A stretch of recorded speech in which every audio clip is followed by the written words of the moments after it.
ESPN welcomes you to a special presentation of the United Football League on ABC.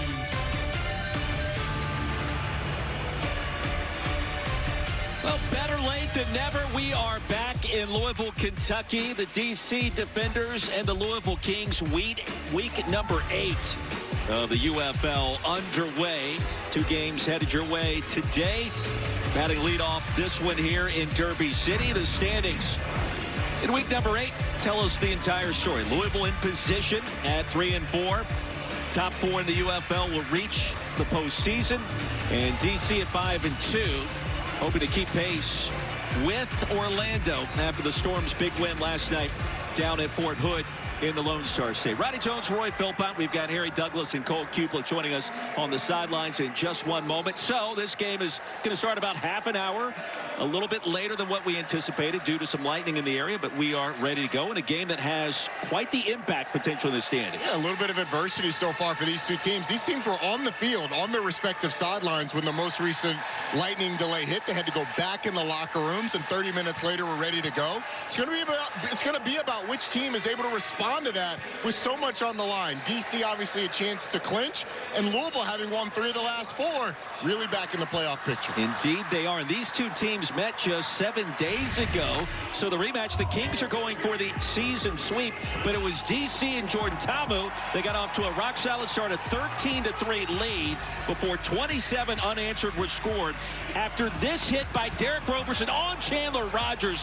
Wake me up before you go, and that changed everything. We thought that hit put Chandler Rogers to sleep, but as you said, it woke him up. Completed 8 straight passes just after that hit and led this offense to 27 straight points. A lot of that helped by the defense getting 4 turnovers. But Chandler Rogers, since he took over week 4, has been excellent. When he's hitting passes like this down the field on those deep balls outside the numbers, he is really dangerous. But his ability to throw under pressure and know where the ball needs to go quickly is his superpower. When he gets in trouble is when he can't complete balls down the field outside the numbers. When he can, it gives an explosiveness to this offense that is so good in the underneath passing game because Chandler Rogers has such a command of where to go with the ball. Well-traveled in college, has found a home here in Louisville. Defending Chandler Rogers today, DC quarterback DeAndre Baker. How will he do it? He sat down with our Harry Douglas moments ago. As you're walking through it, take me some of the things, the rules that you have, and what you're thinking as I'm, boom, I'm here. Pre-snap, I'm low, eyes on the hips. I'm just keeping my leverage depending on what coverage we in. As soon as I break here, I want to break too. Okay. That's all. I'm gonna keep my eyes on the hip, up the field.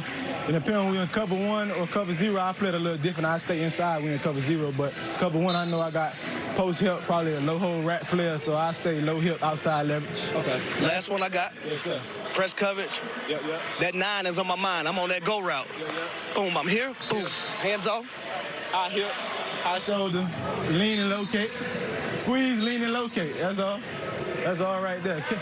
DeAndre Baker, baby, that's it. DC Defenders, watch him today. He's trying to make some plays out there on the football field. HD, we will be watching. Squeeze, lean, and locate. Easy to remember. We appreciate that in so many different ways. All right, of course, it's the UFL, so we're talking about sports betting, and we will lean on our sports betting analyst, Pam Maldonado. Pam, what is trending right now in the United Football League? Trending is backing the home underdogs, 10-3 against the spread this season, which means I'm backing Louisville plus 5.5. The Canes kicking alone, nearly 90% field goals made. That keeps them live in this game. Tackling keeps the Canes competitive. It worked for them last week. It can work it again today. Limit DC's explosive plays. And DC's tendency to beat themselves with penalties, that can make them at risk for another upset. Roy, I like the home underdog. 10-3 against the spread. That's something that you have to pay attention to. I like Louisville. And I think that makes a ton of sense when you look at those numbers and you think about it for a moment. 10-3, quite impactful. I'm going to lean on DC, though, the money line. I'm just trying to find a way to win 1 week, Roddy. I don't think I've won a single bet this year, so I'm going with whatever Pam says, which apparently is Louisville plus the points. I am pretty hopeless. Harry's going Louisville money line, and Cole with the first half under. Uh-oh. Once again, Cole rooting against points. How does he do that? Week in and week out. He just does it. All right, after a lengthy delay spanning nearly 35 minutes, we are set and ready to go. And the defenders will receive the football first. Eric Ezukama back deep to receive, along with Xavier Valladay, former Wyoming standout at running back. And the Kings will kick it away with Tanner Brown. Ronnie, better late than never. Never late is better, as one said. And we are excited to be here. Critical game, week 8 of the UFL. Great atmosphere last night down in Fort Hood. Our hats off to Heroes Weekend. And we expect more of the same here today.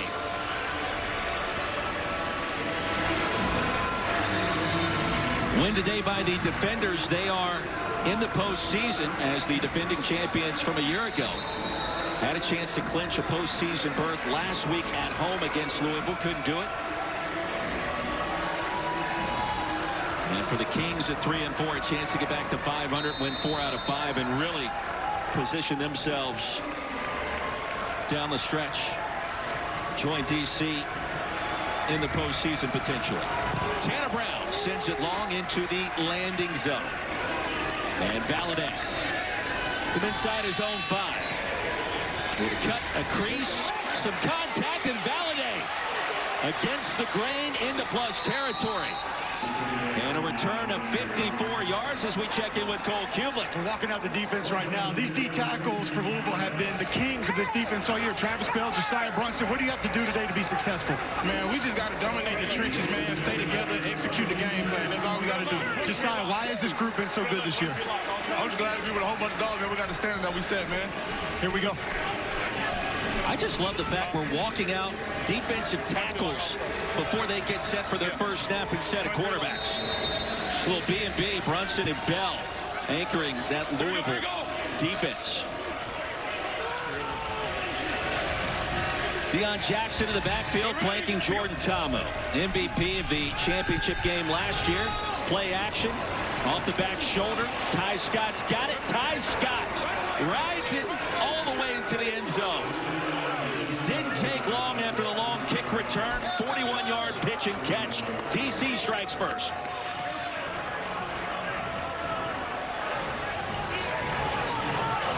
How about that? I mean, the ball's been in play twice, and already DC finds the end zone with the big kickoff return, and then they just take advantage of a blitzing corner off the edge. Safety's not able to get over there, and Jordan Ta'amu says, welcome to the game. Now Ty Scott staying in bounds, keeping his balance, little tippy toe, and cross the goal line. First play from scrimmage. McCrane's extra point. 7-0 DC on the board early. Well, Louisville just gets caught. Safety's slow to get over there. Can't make a tackle down the field. And DC quickly on the board.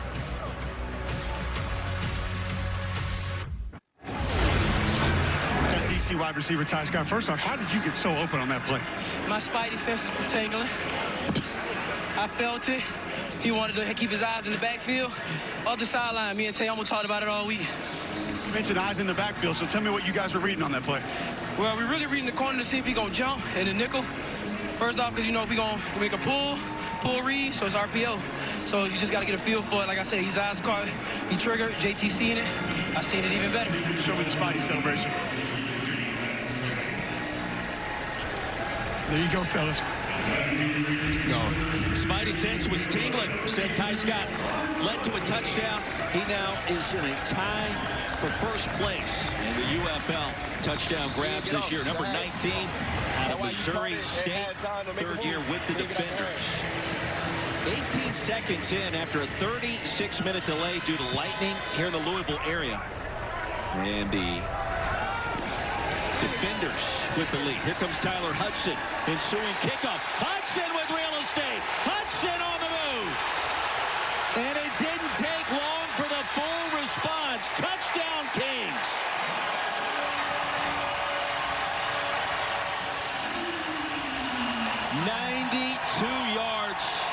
Hudson, guess where he played his college ball? Right here in Derby City.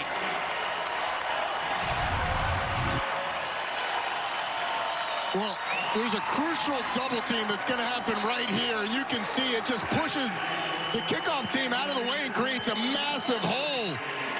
And then it's just speed and a little help from your friends down the field. And you get Tyler Hudson to the house. Roy, at this pace, we're going to score 2 touchdowns every 3 plays. We're going to hit the over by halftime. Took 18 seconds for the first score. 13 for the second. And the extra point up and good. Tied at 7 as we try to collect our breath here for a moment. He's got a ball I like. HD, what do you got? I'm here with Tyler Hudson, who played football at Louisville. Shout out to Tom Jackson. 92 yards, you answer after they scored a touchdown on their first drive. How do you feel right now? I'm ecstatic. I'm trying to do it again. I ain't gonna lie. I'm adrenaline rushing right now. I'm trying to do it again. Ooh, come on, I want to kick off. I gotta go. All right, go ahead. He's in a hurry. My adrenaline would be rushing too. I mean, this is a Louisville team that has won 3 of their last 4, but still has yet to have their first home win. So can you imagine Tyler Hudson, a guy who played at Louisville, and we were just talking pregame, people who went to Louisville, are from Louisville, like our guy Harry Douglas who played here, man, they love this place, and this place loves them back. So Tyler Hudson floating on cloud 9 right now. Hey, tip of the cap too, also on cloud 9, our Cole Kublik taking the first half under. Hey, he's still in play. It's still in play right now. I think it's already hit. Calm down. You got to slow down a little bit on the scoring. 31 seconds in, and we got 14 on the board, boys.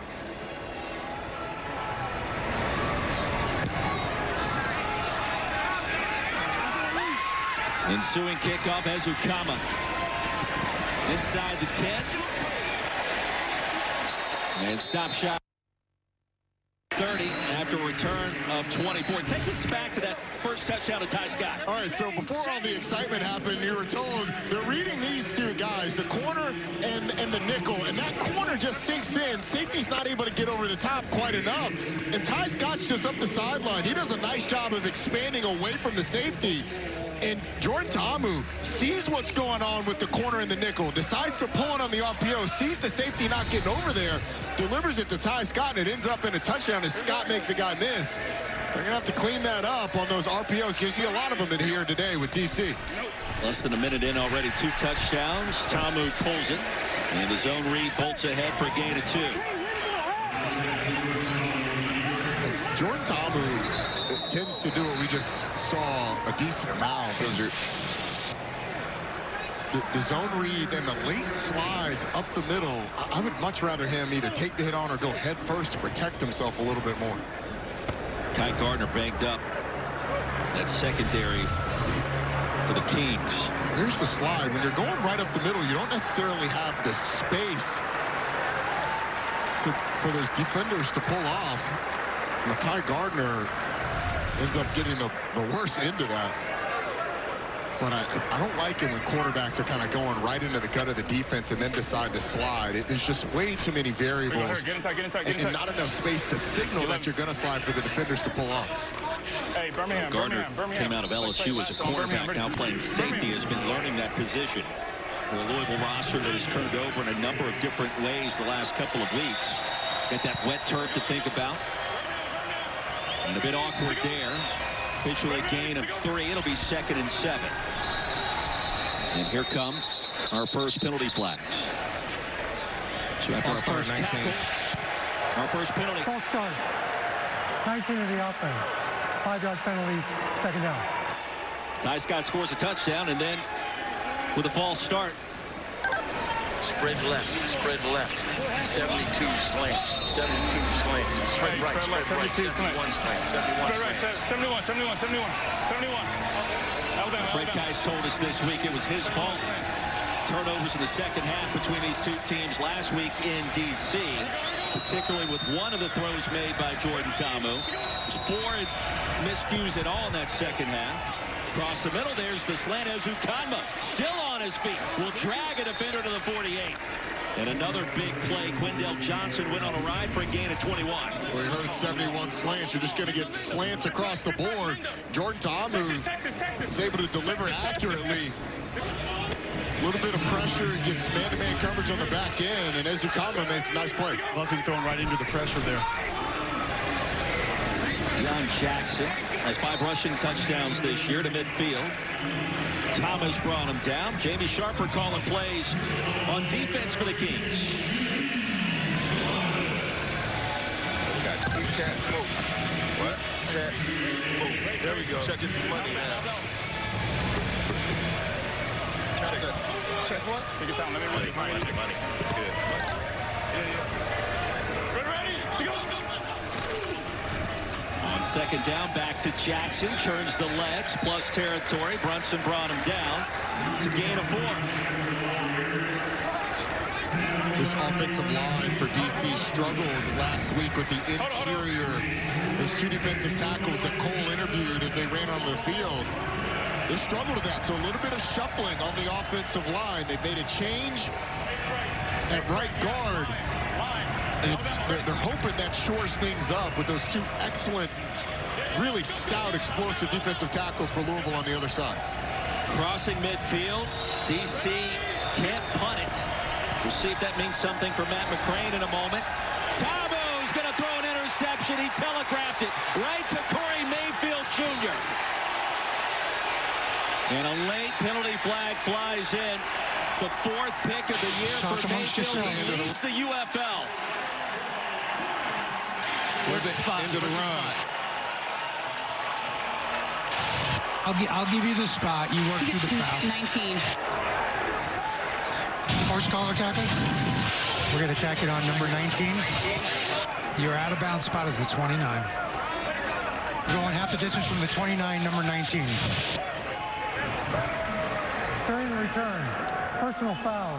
Horse collar tackle, number 19 of the passing team. The penalty will be enforced half the distance to the goal, first down. Well, Ty Scott has lived about 5 different lives to start today. To return of 32 plus 15 more on the penalty. Well, Ty Scott's going to run a little curl and out, and watch what Corey Mayfield does as soon as Ty Scott breaks out. He knows that he's not going to get up to the sideline, so he just breaks underneath it, is able to pick it and almost take it to the house. James Robinson squirts ahead to the 10. They rule him down just shy there. Derek Roberson brought him to the turf. So, Roddy, you seen on that replay the wide receiver Ty Scott drifting up the field as he comes out of that whip route. You want to stay friendly towards the quarterback and not allow that DB to undercut you. So, wasn't a good route by Ty Scott. So, Harry, do you think Corey Mayfield knew the route? Because he was 5 yards underneath that thing. Do you think it was something he saw on film?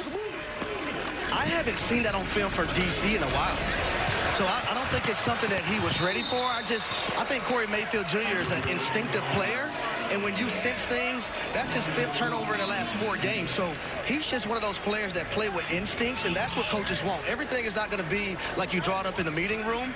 He utilized his instincts, got an interception. Now Louisville's in the right territory. First sack of the year for Curtis Jacobs. It's a loss of 9. Yeah, that one's on Chandler Rogers, too. At some point, you just got to throw that ball away. Should have done it immediately over the head of the flat.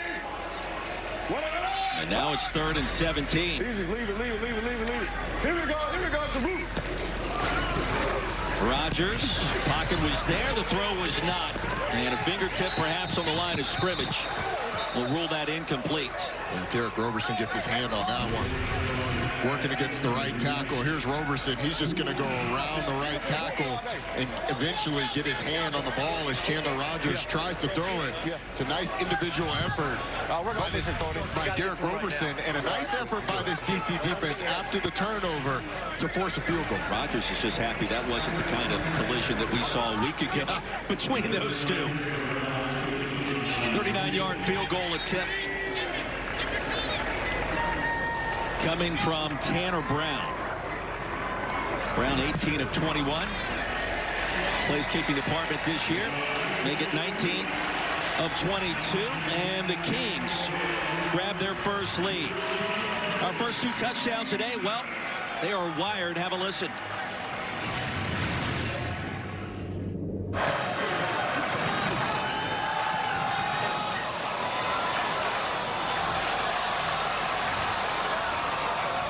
That's how we set the tone. Let's go.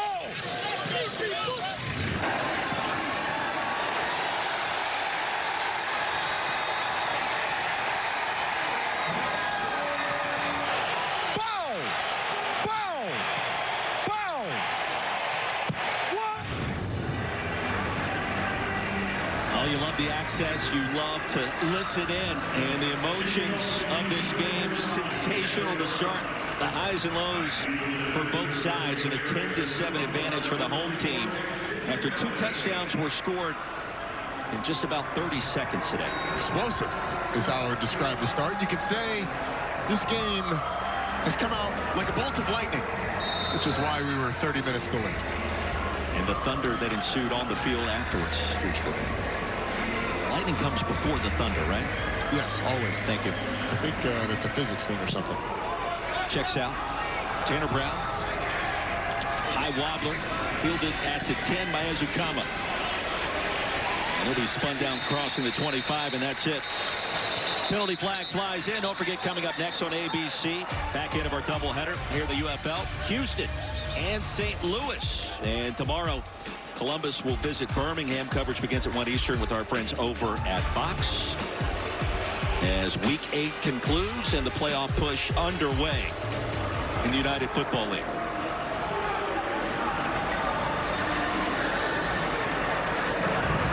During return, personal foul, legal blindside block, number 11, the receiving team.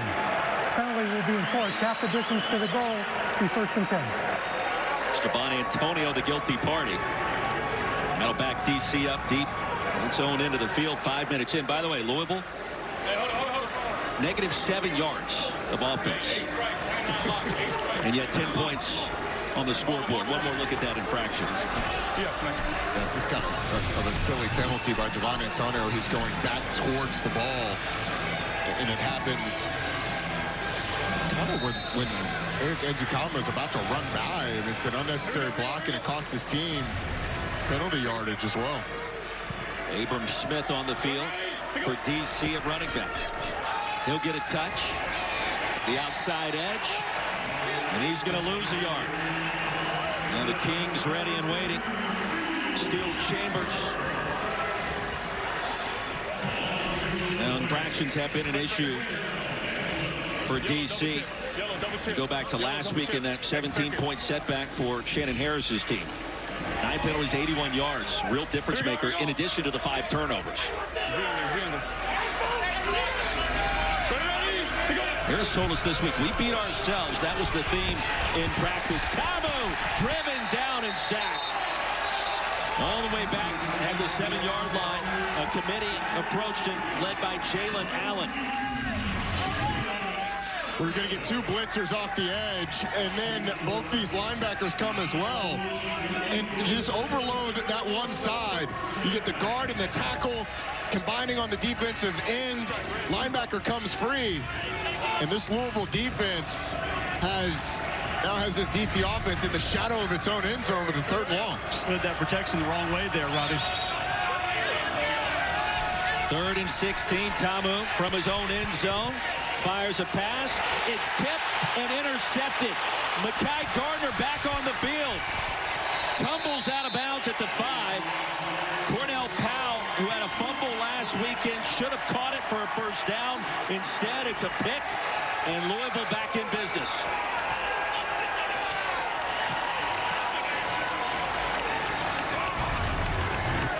Well, it's a really nice design. This inside receiver is going to run a clear out, and then there's a dig right behind in cover 2. So there's a little bit of a hole there that Jordan Ta'amu finds. It's actually a really nice throw, and then just through the hands of the receiver, maybe a little behind him. And Louisville is cooking once again after a turnover. Jordan Ta'amu now 4 interceptions in the last 3 quarters for the DC quarterback. Kings with a +7 turnover ratio this year. That's been a difference maker. Robinson straight ahead. Try to push the pile, and it was Wheeler that checked in. And Wheeler stopped at the 3. 2nd and goal from there.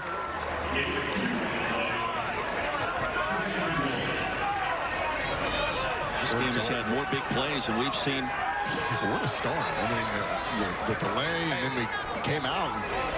DC strikes quickly on the first play, and now Ta'amu is throwing his 2nd interception of the day. Came in tied for the UFL lead with 7 interceptions. Those 2 put him at 9, most in the UFL. I wonder what that does to him and his confidence. Black was wide open. They'll stop this play before it starts. The center Snap infraction. 63 of the offense. 5-yard penalty still. Second down. All the big plays, it's been sloppy at times. Yes, it has. That actually would have been on 76. Mike McAllister is center. 11. Sometimes the guards get blamed for things that are not on them. Cole can relate to that. Empty. You got to own it. Wide jerk. Tough for a guard to have a snap infraction. Yes, it is. Very tough. Wheeler remains on the field at running back. Second and goal, they'll shove it back to the 8. And they'll empty it out for Chandler Rogers. And Rogers is going to be gobbled up by Brandon Smith. Shot out of a cannon. And the sack for number 40. Well, Chandler Rogers has got to know that there's nobody. You get one-on-one blocks all the way across, and there's nobody for the linebacker, so you're not going to have time to get to your second read. Like, ball's got to be out. You don't have time to come back to the number 2 receiver that you're looking for. Here's what it sounded like.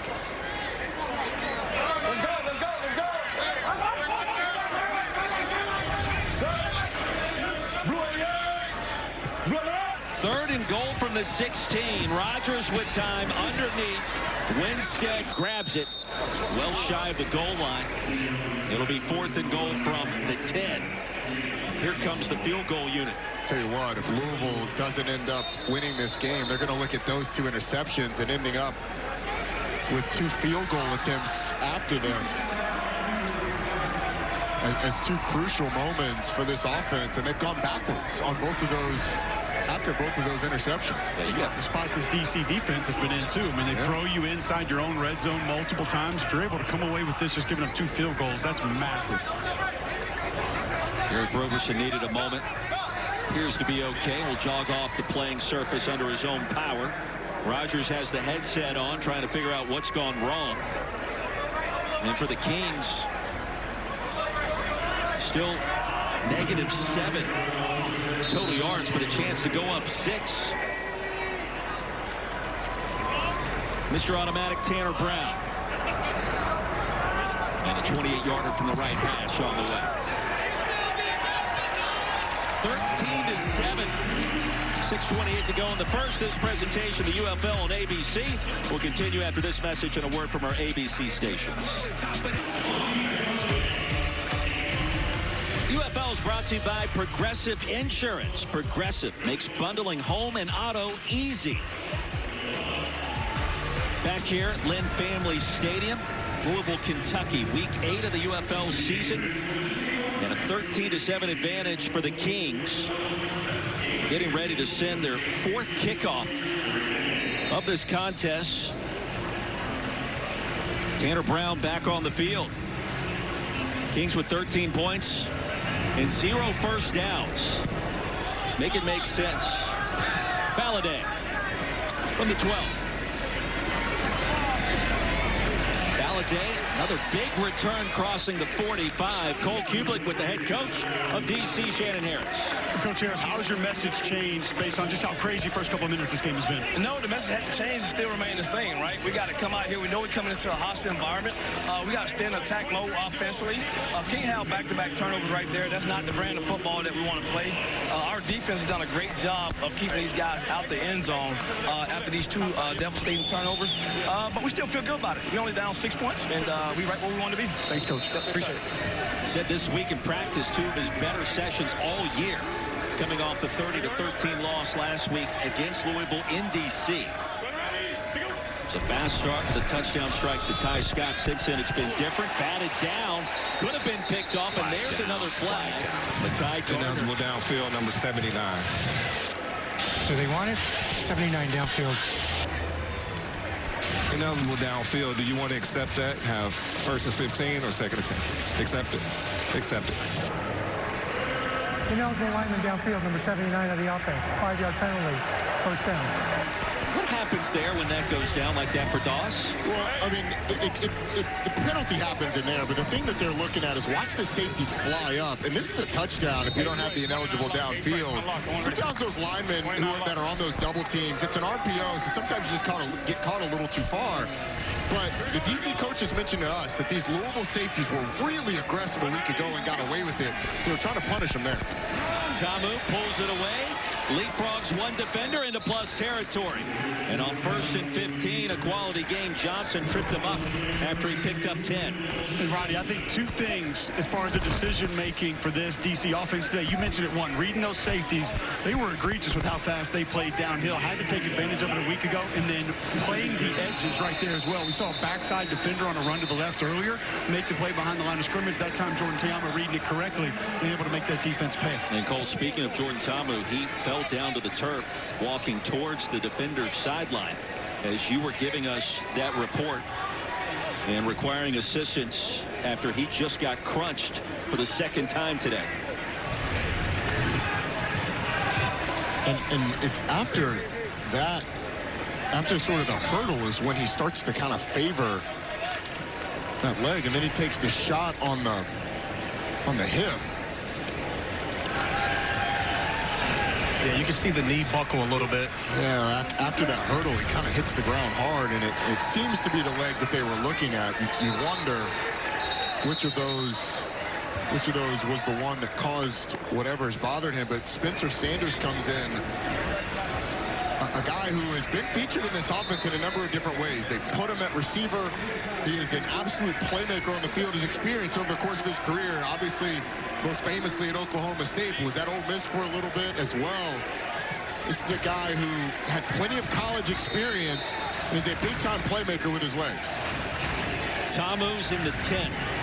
Sanders on the field out of the gun on 2nd and 5. Here comes the pressure. Sanders cannot escape.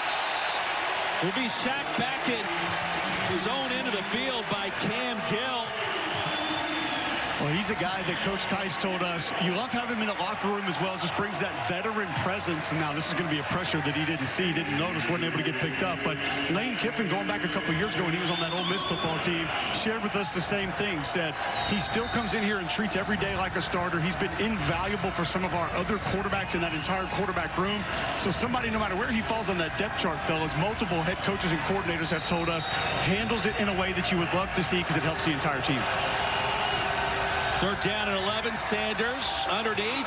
Scott on the move. Penalty flag flies. It's enough for the first down. Flag down. Let's check the infraction.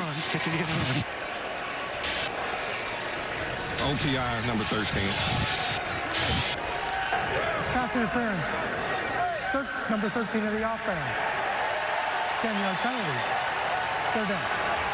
5th penalty, and these things starting to stack up in a real negative way. Yeah, Eric Ezukanma's right here. You can see all these receivers. None of them are really looking for the route, or none of them are looking for the ball, because the route is just an underneath little drag route that's set up to be thrown quick and then get blocks out front. Unfortunately, the timing's just a little bit off with Ezukanma starting to block before the ball gets there. And this is notable, Roy, because the ball was snapped on that 2nd down on the opposite side of the 50. Once you cross the 50, you cannot punt the ball. So no matter what, DC is going to have to go for it on 4th down, as they can't punt now. Massive indeed. 3rd and 21. Let's do it again. Sanders, quarterback draw. A little shake and bake to the 44. That's it. After you cross midfield, you can't punt. So that means on 4th and long, DC will have to go for it. And the offense is a little confused about it. They started to trot off the field, and then we're having to be told, no, you got to go back on. We cannot punt. Mike DeLillo, the backup quarterback for Louisville, traded from DC at the end of April, and perhaps keys to the kingdom have been unveiled to assist Louisville in its prep against DC these last 2 weeks. And all that confusion results in a timeout called by DC. Yeah, you can still show spread. Let's go spread right, yak, and then go lion. Yeah, so we'll go spread right, yak, lion, okay? Just yak him across, yeah. All the way across, yeah. Yeah.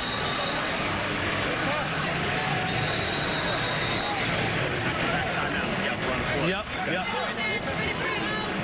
Spread right, yak, lion, okay?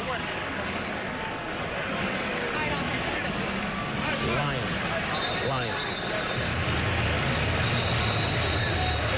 Calm, cool, and collected Shannon Harris on 4th and long for his backup quarterback, no less, than Spencer Sanders. It sounds to me like they're going to try and sneak a little run here. Conservative call. If that indeed is the call, we'll see what they decide to go with. Sanders, the backup to Jackson Dart at Ole Miss. In first-team All-Big 12 at Oklahoma State. Little movement on the left side. Back him up 5 more. Jalen Duncan at left tackle. Hey! That's the same thing they did. That's the same thing they did. That's the same thing I said their left tackle doing. You got to call it too. That's the exact same thing. They haven't had any plays on offense. They did have plays on offense. How many? 5? It don't matter. I don't care if it was 2. He did it. Okay. Every time. Chris is going to get that. Oh, tell Chris to get it. 4th and 19. But Shannon Harris working the officials there. This Louisville crowd making it difficult for DC in their offense. Great environment here in Derby City. Sanders wanted to heave one deep. Couldn't do it. And flings it out of bounds under duress. Louisville will take over with outstanding field position. Xavier Carlton was all in his grill.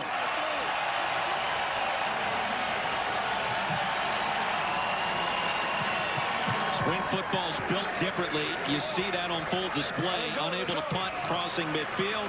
You get sacked a couple of times, and now Louisville takes advantage. Yeah, the penalties creeping up for DC on that drive. Let's go.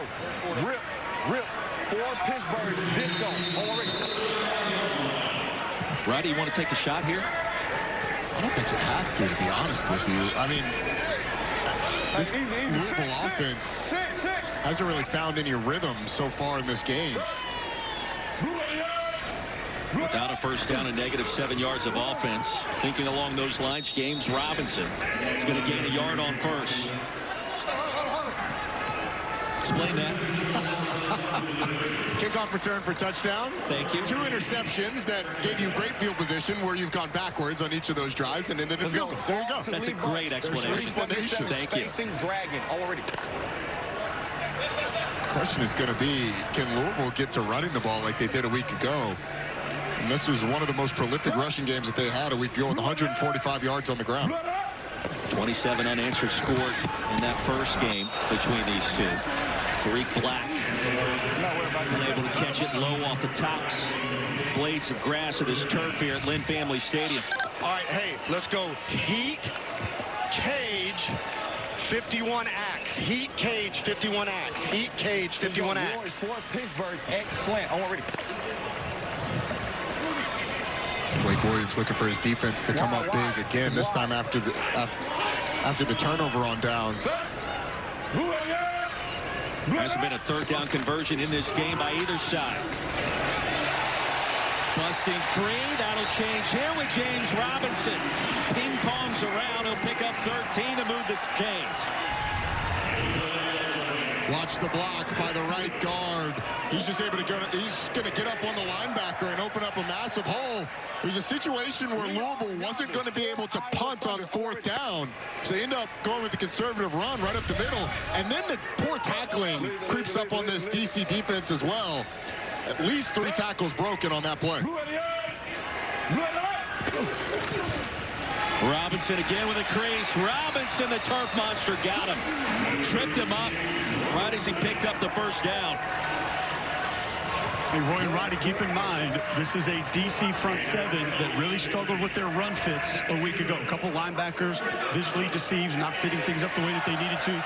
Defensive linemen out of gaps a couple of times, and some of the times they were out of gaps, it was because of how those linebackers played it and allowed the offensive linemen to stay at that first level and work on double and even sometimes triple teams on individual defensive linemen. Seen that creep up in this one too, Cole. And then the tackling was poor on the back end. 26 missed tackles a week ago for defense, for DC's defense. No Derek Roberson on the field, and the handoff to Wheeler. Try that right edge with nothing doing. Boogie Basham able to bring him down quickly. 11. There we go. Under a minute to go in our first quarter, which began after a 36-minute weather delay. Jordan Tomu now with A little brace on his right knee, warming up on the sideline. It's a good sign for DC.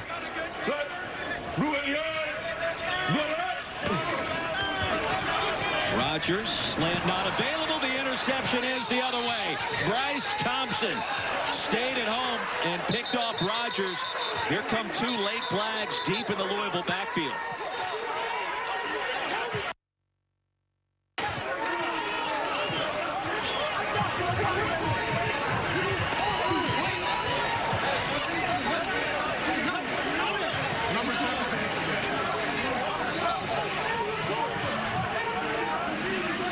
As a defense, what's the result of the play? Interception. At the 11. Not defense. So we're going to back him up from the end of the run, and it's going to be DC's ball. What the other guy did was wrong, too. But 7 was the instigator. Dean, what do you want to do with that? Hey, I'm looking at it. Okay, so I don't think we can ignore 63 either. So let's go offset. Interception's clear, and we're gonna dead ball spot at the 11. So go from basically there. Okay. 63 and 7. Yes, correct. After the interception, there are fouls by both teams. Personal foul, unnecessary roughness on the intercepting team, number 7. Personal foul, unnecessary roughness. The passing team, number 63. Those penalties offset previous spot. It'll be 1st and 10. DC, offset. Donovan West and Joe Wallace, the guilty parties, as we revisit the pass intended for Lucky Jackson. Yeah, so you're going to get a flat route and then double curls, and Chandler Rodgers is just a little late getting back to that pass to Lucky Jackson. Bryce Thompson does an excellent job of reading it and driving on the ball. There's nothing to keep the safety deep. And then here's the penalties after. A little push on Chandler Rodgers in the backfield, then a little retaliation from the left guard, Donovan West. I think Joe Wallace taking a little cheap shot on the quarterback. I actually like Donovan West stepping in there and saying, hey, look, don't touch my quarterback like that. Jordan Ta'amu back on the field here. Here we go. The end of our first quarter. 32 seconds remaining. Valladay, the running back. He'll get the handoff. Sidestep one defender, that's it. Driven backwards. Now these 2 defenses in our first 15 minutes have combined for 4 sacks and 3 picks. And Roy, I will say this, Jordan Ta'amu right now, he went to the sideline after he handed that football off. Seen him come up and gimpy a little bit. He is a tough-minded, from a mental perspective and also from a physical perspective, guy and football player. Coach Kice talks about him all the time, but you can clearly see something is wrong with him. And Spencer Sanders back on the field at quarterback. 15 minutes in. More drama than a junior high lunch table to start in Louisville. 13-7, the Kings trying to win their first game at home this season. We'll see if they can do it. A 6-point advantage to start. Got the VFL, Bryce Thompson here coming off that interception. You said you were in man coverage. Tell me what you read that led for you to be able to step in front and get the pick. I was just reading my keys, honestly, watching film. They've been running the same routes, combinations the whole time. Hats off to them. It worked the first week, but I was just waiting for that play. We've been working on it in practice. I've been jumping in practice, so shout out to my teammates, shout out to the coach for putting me in a position. Multiple stops in or near the red zone for this defense today. What does that do for your confidence? It really do nothing. That's what we're supposed to do. Like, that's our job. Our offense go out there and struggle a little. So we're just doing our job at the end of the day. Thanks, Bryce. No problem. Thank you. Former Tennessee Volunteer, native of Irmo, South Carolina. Bryce Thompson, first pick of the season for him. Second quarter begins right now. 13-7 Louisville. And the defender, Spencer Sanders, backup quarterback, remains on the field. And a punishing run by Xavier Valladay, stopped by Keaton Ellis. Gain of 15. The defensive end, Jalen Allen, to that side, just jumped inside the tight end, got washed down. Ends up in a nice play by DC offensively to get some breathing room. And Coach Chris Redmond was not happy about that neither. You have to make sure you keep contained on those edges.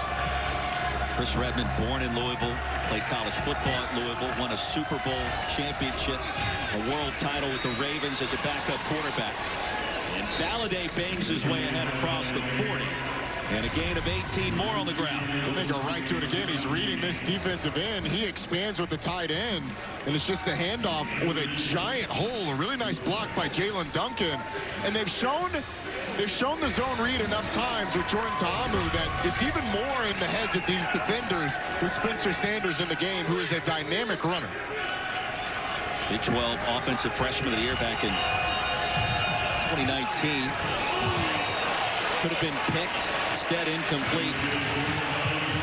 Something else that could be in the head of these Louisville defenders, the snap count. I'm watching these individual offensive linemen for DC, and a couple creeping off the ball just a second, half a second early. And keep in mind, Frank Heist, the offensive coordinator, told us, fellas, they put in 5 new snap counts. That becomes much more complicated with your number 2 quarterback in the game. Because of a quarterback trade, they thought a lot of information was given over a week ago when they played this team and wanted to be able to do more at the line of scrimmage with the cadence. Feels like there's 5 games being played under the surface of this one game itself. Part because of that and everything else we've seen. Validate. The spin cycle stopped by Greer on 2nd and long, a gain of 6. Roy, you think about it from a defensive standpoint, that can work against you. If you have a quarterback from another team come in and say, hey guys, here's the cadence. When they change it, these are the verbal cues that they use. All of a sudden, you're ready to tee off. You've got it in your brain. Okay, I hear King, I hear Louis, I hear Rip. I know I'm going on next sound. And all of a sudden, it worked last week, and it's different this week. It's tough to get out of that mental groove that you were in the week before. Indeed. 3rd down and 4. Interesting play call here. 2 more yards, and DC unable to punt if it crosses midfield. Sanders will buy some time and fling it incomplete. Nezukama went down to his knees, couldn't haul it in. It's 4th down. It ends up being a pressure. You get the defensive end going inside and the linebacker coming around. And it almost gets to Spencer Sanders, but he shows his abilities, his elusiveness in the backfield to create some time. And then this is almost a conversion, just a little inside. As Ukama, and DC is going to hope to pin Louisville back deep with a punt. Guys, we got to give a lot of credit to Jamie Sharper in this defense. The way his guys are playing right now, the plan that they have in place for this Louisville Kings defense is unbelievable. They did it a week ago. So far in the first half, they're doing it today too. First punt of the game for either side. Paxton Brooks. Penalty flag comes in. Here's Lucky Jackson. Nice move to the 15. On 46, return of 9. Here comes the infraction. One in motion off the line of scrimmage. Number 20, here it is. Add it on. Legal motion number 20 of the kicking team. This 5-yard penalty will be added to the end of the play. 1st and 10. Louisville. We saw Spencer Sanders there. What's the update on Jordan Ta'amu, Cole? That knee that was injured a couple series ago, Roy, tried to give it a go, come back in. He has now been ruled out for the rest of this football game, so it'll be the Spencer Sanders show the rest of the way for the DC offense. Let's go. Chance for him to showcase his skill set. In a game in which DC, if it finds a way to come back and win, it clinches a playoff spot. Robinson, the running back. Chandler Rogers, quarterback. And the first snap in this game by the Kings on their own side of the field. Another flag flies. 75 holding, previous spot, 10 yards. Holding. 75 of the offense. 10-yard penalty. First down. Right, we talked with Chris Redman, head coach of the Kings, down to the 50-yard line, some hour and a half before kickoff. And so much pride with this organization for this city and a hometown hero trying to deliver a championship. It's fired up to be back in his hometown and coaching football. He was excited to get back in and scratch that itch of coaching. So he was coaching his son's middle school team a little bit, and that kind of put the bug in his head about it. His dad, a high school football coach for 4 decades here in Louisville, Hall of Famer himself. Let's go, Lindy, 5-jet sail. Lindy, 5-jet sail. Lindy, 5-jet sail, 11. Let's go, Lindy. Steve Logan is offensive play caller after a loss of 1, 2nd and 21. That sail is going to be clear out with a deep either out or corner to the same side, likely down to the bottom. Let's see what happens. Rodgers looking that way, under duress, floats it up. Oh, and it's hauled in. That's a first down and a lot more. Isaiah Winstead. I'm not sure how Chandler Rodgers knew what he was throwing to in that circumstance, but he did, and it's the longest gain of this game, 47 for the Kings. Well, it ends up being a post on the outside that takes the corner, DeAndre Baker, and then that big, deep corner behind it is what he's just throwing to a spot. He knows the corner's vacated, just throws it up, and Isaiah Winstead is there for the big gain. But it's a really nice job by the outside receiver, running that clear-out route, that post to the inside shoulder of the defender, taking the corner with him, and then Winstead coming right behind. We call it working for your buddy. You might not get that football, but you work for your guy so he can be wide open. Great job by Chandler Rodgers, doing it with anticipation, too. Robinson slung down in the backfield by Bryce Thompson, who already has an interception today. It's a loss of 3. That DC front 4 guys already with 4 TFLs. We talked about Louisville's front 4 coming into this game. It's not like DC's front 4 didn't get to know Chandler Rodgers pretty well a week ago. This is a group that is consistently disruptive. Boogie Basham on one side, Derek Roberson on the other, who's been a bit banged up in this game. But Joe Wallace in the middle also does a nice job pushing the pocket. Rodgers wasn't even the starting quarterback to begin this season. Pass incomplete. It'll be 3rd down and long. Caden Prather, the intended target. Coverage by DeAndre Baker. Yeah, at the top of this route, you better get your chin over your toes. It rained earlier. This is a soccer field, so from a receiving standpoint, at the top of those routes, you got to exaggerate your chin over your toes so you don't slip on that route, especially going against a former first-round corner to the New York Giants back in 2019. Harry, you mentioned it being a soccer field. What's the difference with a soccer field? Well, the grass. The grass is a bit thicker. It's a bit lower as well, so you really have to make sure. I would recommend wearing your screw-in cleats, your 7 studs. If not, you have to exaggerate. I mean, literally exaggerate getting your chin over your toes. Rodgers will get what he can. Late flag comes out, make it 2. And this drive's going to be extended with 3 markers on the field, and Joe Wallace perhaps in the wrong place at the wrong time. By the way, gentlemen, we call it the pitch in football, a.k.a. soccer. Got a little bit of a brouhaha. Hold on, go slow here, Frank. Tell me what you guys have first. Got a late hit on the quarterback. The contact starts inbounds. Do you have anything additional? I'm good with no flag here because the contact does start inbounds. Copy that. Okay. Yeah, I'll get you the end of the run, but the contact did start in bounds, and then it's just a continuation. Your spot is the 42, the plus 42. The contact is inbounds and illegal.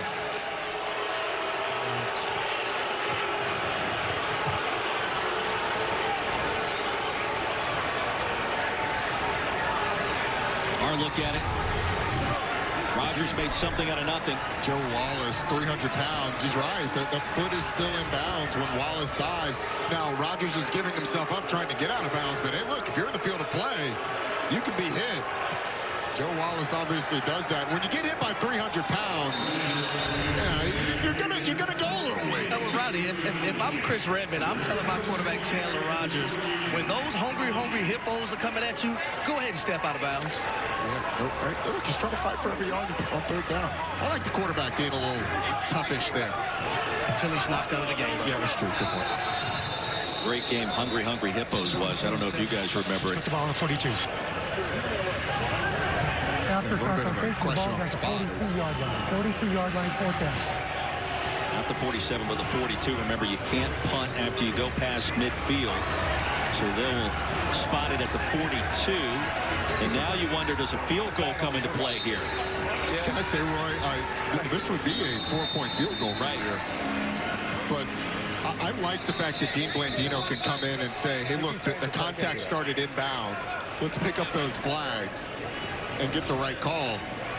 And you do wonder, I mean, Tanner Brown has been super consistent this year, and he's hit a 59-yarder.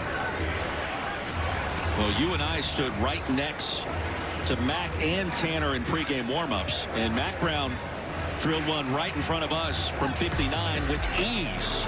So you wonder, will it be Tanner or Mack? Will they try the 60-yarder? Coming up next. It's 4th and 8. I said we can use the 4 points. Huh? Yeah. Hold on, let me see what. Are you good? You want to kick it? All right, let's kick it. Let's kick it. We're going to kick it. So this is a chance for a 4-point field goal. Colt Kublik, give us an idea of what the wind is doing downstairs. A little bit of a gust down here on the field. You can see, look at that. That grass just flying right there. So it's going to be almost in his face, a little bit 11 o'clock-ish as he kicks his field goal. Is he on the green or on the actual field here at Lynn Family Stadium? Great question. All I know is Kiki Cutie is on the field underneath the goalpost if this thing goes short. Tanner Brown, his longest season from 59. This from 60. It counts as 4 if it goes through. Brown on the way. Brown!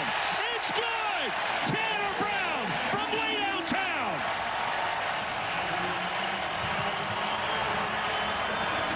Give him 4!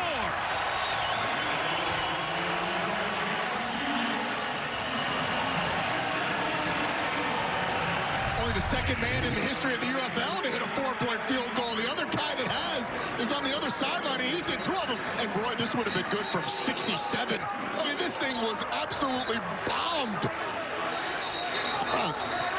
Tanner Brown asked him, hey, you want to kick it? Yes, coach. And you know what?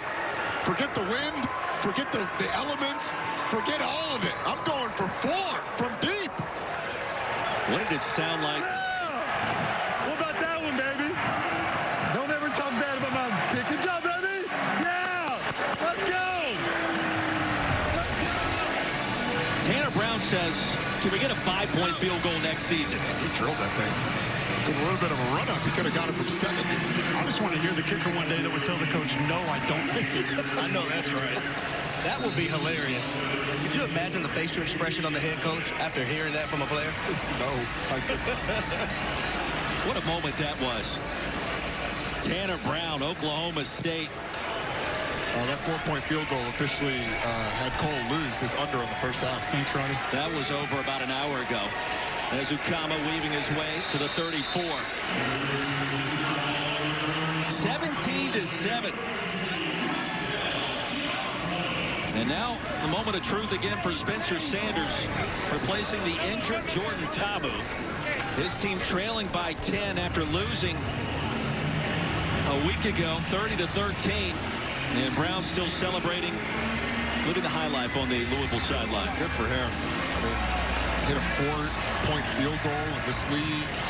Get a shot at Jordan Tabu on the sideline. You've got to find some way to get Spencer Sanders comfortable in this game. We've not seen him run the ball yet, and it's been a little bit of a struggle when they've dropped back to pass. So how do you get him going? We'll start by handing it off to Deion Jackson. HD. Yeah, I'm here with head coach for the Louisville Kings, Chris Redmond, and we heard you ask your kicker, hey, are you good? What gave you the belief to ask him, was he okay to kick a 60-yard field goal? I knew he was good. I just had to reconfirm it because he told me he's good. When he gets to the 42-yard line, he said, Coach, I got it. And that kid is the best in the league, so we're really excited to have him as kicker, and I got all the trust in the world in that dude. Your defense so far, 2 sacks, 2 takeaways. How have those guys been able to come out here and answer the bell? They do it every week. They do it in practice. They do it in games. They know how to create turnovers, and they're playing at a high level right now. I think we just got another turnover, so here we go. Thanks, Coach. Live television at its finest. The ball popped out. The Kings recover. Travis Bell able to hop on top of the pigskin. He'll go for a ride. I think Travis Bell may have just completely ripped this out of the hand of Deion Jackson as he's going to the ground. I don't know that this ball ever hits the ground. I think Travis Bell might just take it. No. Come on, man. Yeah. Travis Bell right here in the middle, the big fella. And as Deion Jackson gets up the field, I mean, Travis Bell kind of rolls, and it looks like rips it. I couldn't see quite when he gets possession of the ball. This will show us. That ball is out when Deion Jackson hits the ground, and Travis Bell is able to get it. What an individual play.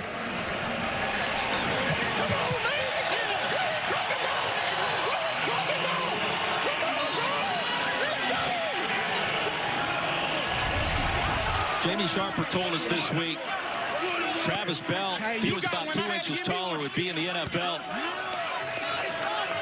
Got the game ball last week. Sure did. And the third turnover forced by this Louisville defense. That's 7 in the past 2 games. And the 4th time starting in D.C. territory. Off the back end, the ball pops out. Roberson got to Rogers again. And Curtis Jacobs tried to jump on it for D.C. to get it right back. This game has seen everything today.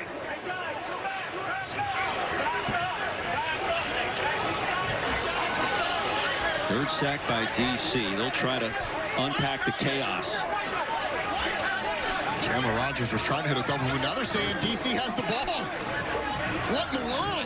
Roddy, it's a lot going on underneath that pile. I can tell you. Harry, I mean, come on, man. How many times are you at the bottom of the pile? Well, there have been times where I started on the top of the pile and made my little skinny self to the bottom of that pile. By all means necessary, whatever you have to do to get the ball. Well, they're trying to hit a double move. They're faking a little smoke screen on the outside, and then you get 2 go routes off of it after the fake block. But Derek Roberson just runs the hump, continues going around and around.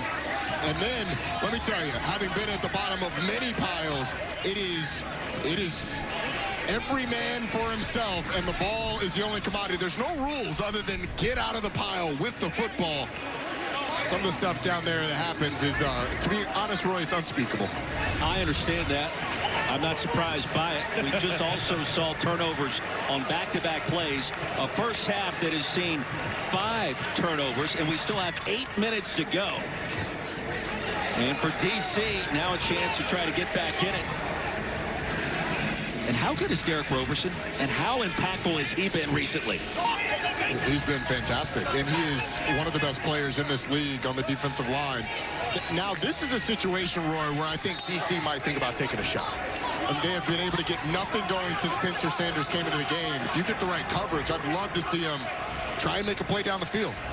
Sanders without a completion at this point, replacing Jordan Tom, who's injured and ruled out for the rest of this one. Valladay will pick up a first down after a gain of 12, Cole. Derek Roberson with the strip sack right there. First off, what's your D coordinator saying to you there about making somebody mad? I think Joe Burrow, he got X factor, so we just trying to get to his ass, make him get out of his game. What move did you use earlier in the game to be able to set up that one for the sack? Just straight speed. They tackle's not that good. They not that quick, so I just use my aggressive speed, get to the quarterback at the end of the game. Thanks, D-Rob. Yes, sir. Derek Roberson out of Sam Houston, originally from San Antonio. 30 years young and a playmaking force.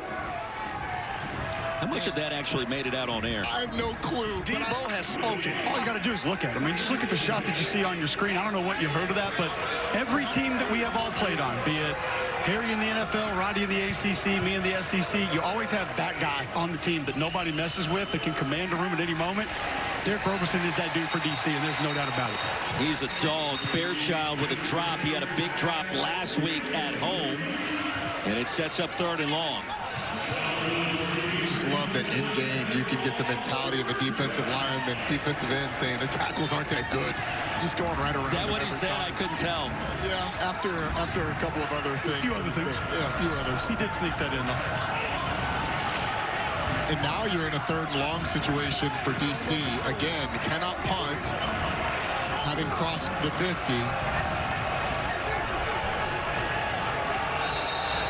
Defenders without a 3rd down conversion today, 0 for 4, and here comes a timeout. A lot of confusion offensively right now for DC. Great timeout. Make sure you get guys settled down. 6:35 to go, an eventful first half underway in Louisville.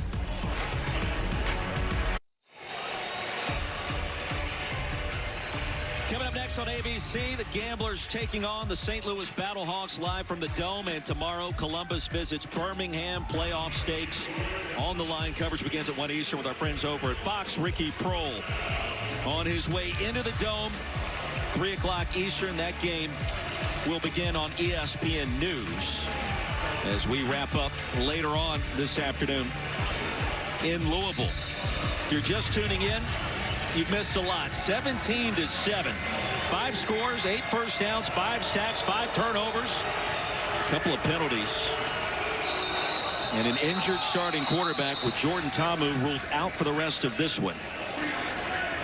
And now our 10th penalty of the game. Encroachment, 99, contact. Encroachment, 99 of the defense, 5-yard penalty, still third down. Xavier Carlton. So that's a hard count win right there, fellas. And remember, Frank Kais, the DC offensive coordinator, told us they put in 5 new snap counts this week because of the information that they felt was turned over with a quarterback trade a couple of weeks ago. That's a huge penalty. 3rd and 10 as a play caller versus 3rd and 5. You'd take 3rd and 5 any day. So Coach Kais, I know he's taking a deep breath and a sigh of relief that it's 3rd and manageable versus 3rd and long. Certainly within field goal range of Matt McCrane. You can't punt after you cross midfield. That's by UFL law. We're going to stop the action again. Another timeout for DC. DC's going to be out of timeouts now. The word I would use to describe our first quarter and a half, bonkos. And it started early.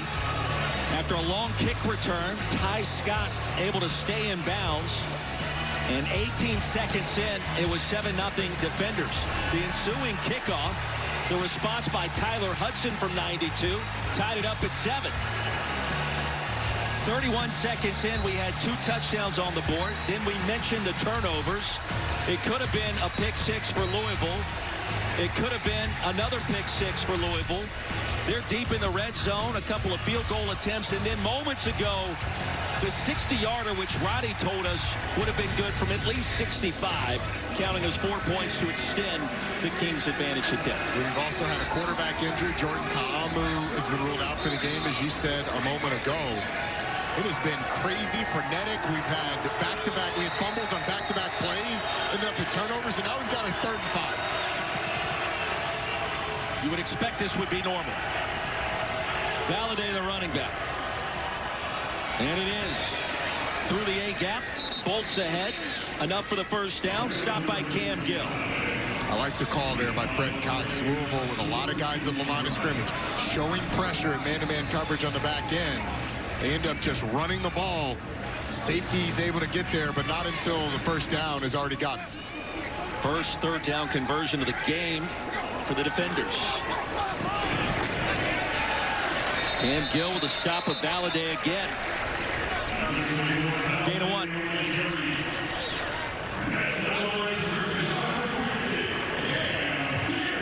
Gill played his college ball at Wagner.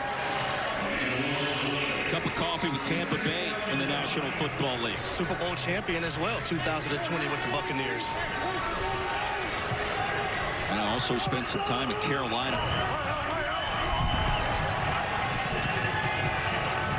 Big sack of Patrick Mahomes in the postseason that year. Retreating and driven down. Garreau able to record the sack back of the 40. Loss of 7, and Garreau was right there. Well, you're going to get pressure from Guerra, who's out here on the perimeter. He's just going to blitz. When that motion goes across, he triggers. They get blitzes off both sides, so Spencer Sanders can't escape out the front side and gets tackled from the back.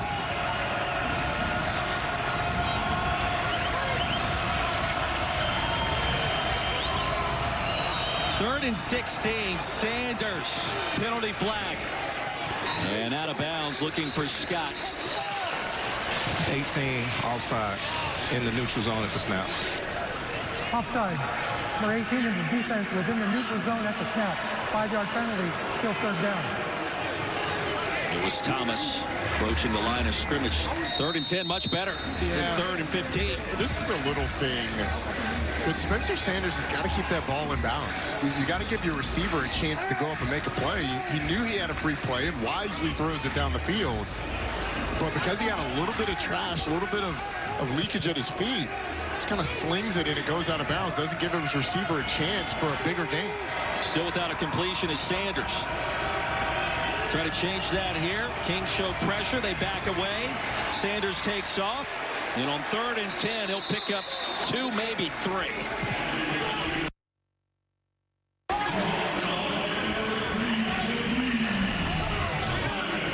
think this is an RPO where Spencer Sanders is going to look this way and then just take it up the middle if he doesn't like what he sees instead of going through his progressions. You get the running back leading up in Xavier Valade, but with a 3rd and long, Louisville does a nice job of rallying. But I don't hate the call. You got an option to throw it if you like what you see, but the running back's going to lead up if you don't like it for the quarterback draw. So if Valade gets his block, that might be a first down. That's why it's important for everyone to do their job. McCrane is also connected from 60 yards this season. This attempt from 51, it is good. And it's a 1-possession game with 3:33 to go in our first half.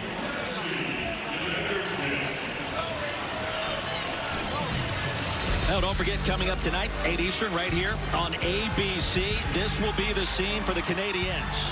Buffalo's in town, and Montreal looking to secure the series and advance. The road to the Cup continues tonight. The 3-2 series lead in the best of 7. That place looks awesome for a game.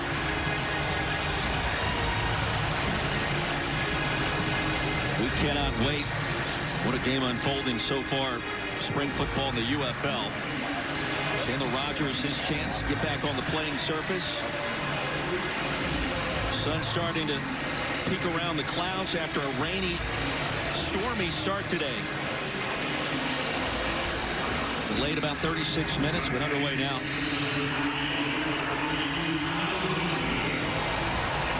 Tyler Hudson already 92-yard kick return for a touchdown today. We'll send it away from him to Ian Wheeler. From the 7. I don't think so. Stopped dead in his tracks at the 22. You know, the numbers speak for themselves and what we have seen in our first 2 quarters today. Between the delay that we just referenced, the early scoring, the turnovers, the TFLs, and Tamu Roddy out for the rest of this one, the starting quarterback for DC. Got double-digit points, double-digit combined turnovers and sacks, double-digit penalties. First non-DC 4-point field goal, only the 3rd 4-point field goal in UFL history. What a game we've had so far. Rogers back on the field. DC looking for a 3-and-out. Up the gut goes Robinson. Gain of 3. If you look at this from a DC perspective, it's kind of amazing they're only down by 7. I mean, you've had 2 interceptions that were returned inside your 20-yard line. Louisville had 2 red zone possessions. Both of them ended in field goal attempts. Shannon Harris's crew, your starting quarterback's been knocked out. Shannon Harris's crew has responded and kept him in this game. Louisville 0 for 3 in the red zone today. Rogers again under duress and batted down. The coverage by Brandon Smith. Sensational. And the pressure by Dennis Johnson. DJ was there. Pass came in hot. 3rd down. And he's very much felt like the reads today for Chandler Rogers have not been as clear to get the ball out quickly. 5-jet, gold rush, already. They're going to go with a bunch formation to try and free these receivers up. This is an area where DC struggled a week ago defending bunch formations. Harry, you like this set. You talked about it this week. Let's see if Rogers can take advantage. Nearly intercepted, and 2 different defenders able to get fingertips on it. Basham was the first, and a 3-and-out. Yeah, so what we call this route right here. Go ahead, Harry. Yeah, this is a choice route, and it's a great job by the receiver reading which way to go. You can break out, break in, but the P dropper by that defensive lineman back it up. The quarterback is not expecting him to be there. Great job by him. Also, great call by Blake Williams to force that 3rd down conversion to be denied. EQT just inside his own 20. Bolts ahead across the 35.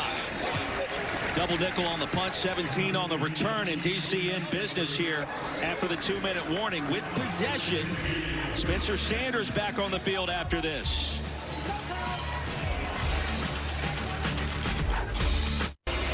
Well, we'll take you back in time. Our own Harry Douglas back in the day for the Cardinals, one of the top receivers in school history. Nearly 3,000 yards brought in, 2nd-team All-American, Orange Bowl champion. He did it all on the gridiron before a lengthy career in the NFL. Harry Douglas, a.k.a. HD. Roddy, he would get after you. and he'll do it now in these breaks as we're talking. Harry, great to see you with the vintage clips right there, my friend. Well, this city means so much to me. This is a home away from home. This city allowed me to grow up and assisted me to become the person that I am today. So seeing all these fans and getting to talk to a lot of these people, and some people I grew up with, Chris Redmond, even though I played with him in Atlanta, he was always attached to the program at the University of Louisville. So this is my home away from home. This will always be family. Inducted in the Ring of Honor just 2 years ago. I just remember the Jets, the speed. I remember those Louisville teams, Roddy. The pace, very crispy, and the offense was electric. They had 12 wins versus just that one loss in the Orange Bowl victory season. Those some great Louisville teams, and it was fun to watch Harry. And then he got to come and play at your home, Harry. You got to go to Atlanta and play. But a Louisville great, and well-deserved that he's in the Ring of Honor. Abram Smith picks up the first down after the first completion of this ball game for Spencer Sanders. Remember, DC, no timeouts for this late half drive. By the way, we talked with Chris Redmond this week about Harry, what it was like being on the same team, and the one thing he told us, HD was always trying to make weight. He was shoving down the shakes and the food before it came time for the big weigh-in. They all had a good laugh afterwards, it seemed like every time. Let me tell you guys a story. I used to try to wait for everyone to leave the weight room so I could stuff weights in my pants so I can make weight. Sanders on the move is going to pick up the first down of the 30. Eric Ezukama able to haul it in. First off, most of America is having to try to make weight the other way. Harry's here stuffing weights in his pocket so he can make it. But secondly, DC, a nice little drive with no timeouts. Allen on the 30-yard line. Sanders with some newfound confidence flings it. Ezukama barrels his way ahead, close to another first down. Yeah, I just want to confirm I never had that problem in college. Neither did I, Cole. Neither did I. They'll stop him on the initial indicator. Eric Ezukama, a half-yard shot. Eric Ezukama was actually fighting for extra yardage. He was fortunate to step out of bounds there to stop the clock against his better wishes. How surprised are we that DC is doing what it's doing without Jordan Tamu? So you want out of flex, okay? Which one you want? Which one you want? We call it T-Glen, so if it's ace left, it's going to be, it's a slot guy, yeah. So I'm asking which one you want and how you want the formation. All right, so you want flex right, flex left.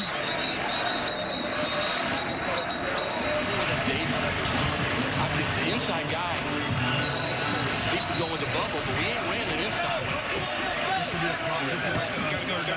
Yeah. Yeah. So tell him ace left. Yeah. T-glance.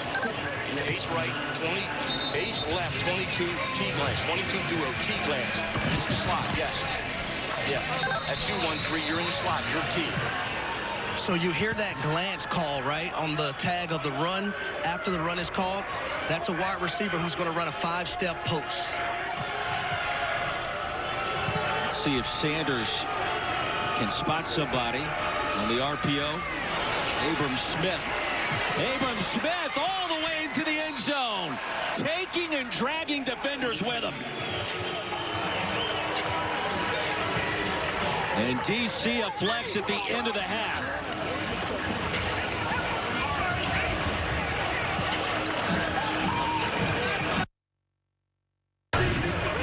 Well, it's a really nice job by these four guys in the interior of the offensive line. You get a block here, a double team here, the center works up.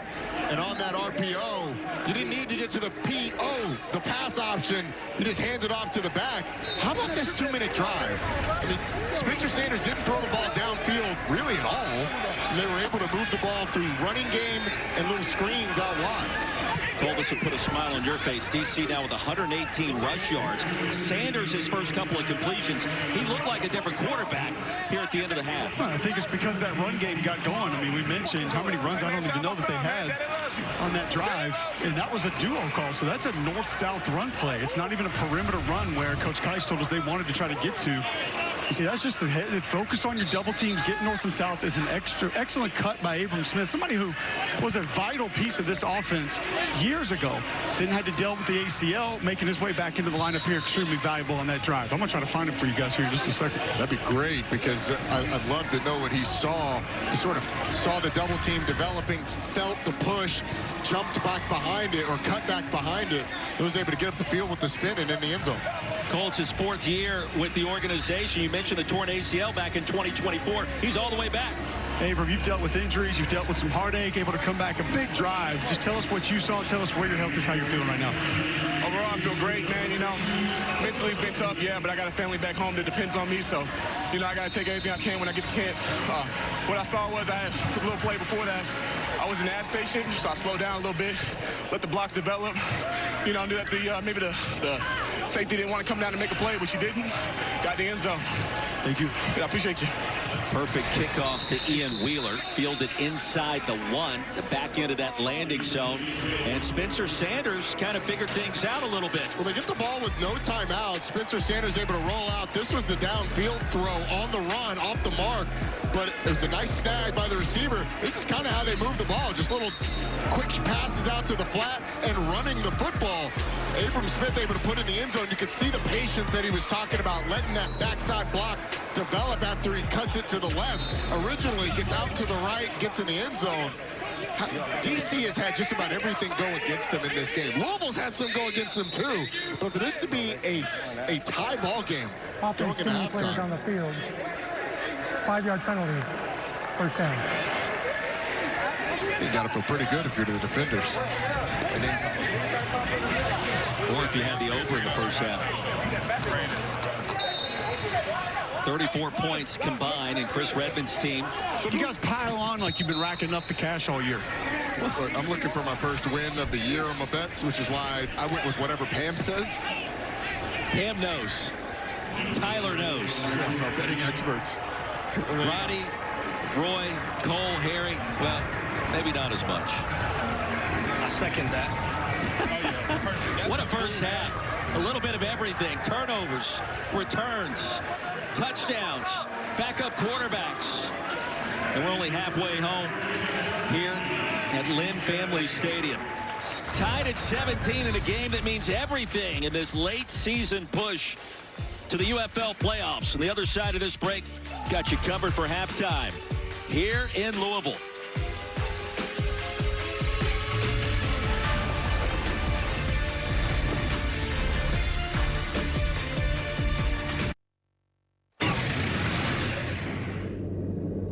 That's how we set the tone. Let's go. Wow. Why?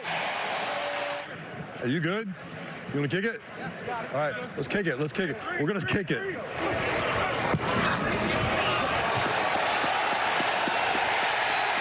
What about that one, baby? Don't ever talk bad about my kick. Good job, baby. Yeah. Hey, keep playing. Keep playing. Keep playing.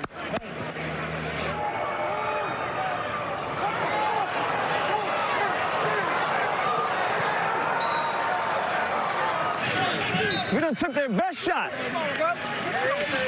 Yeah!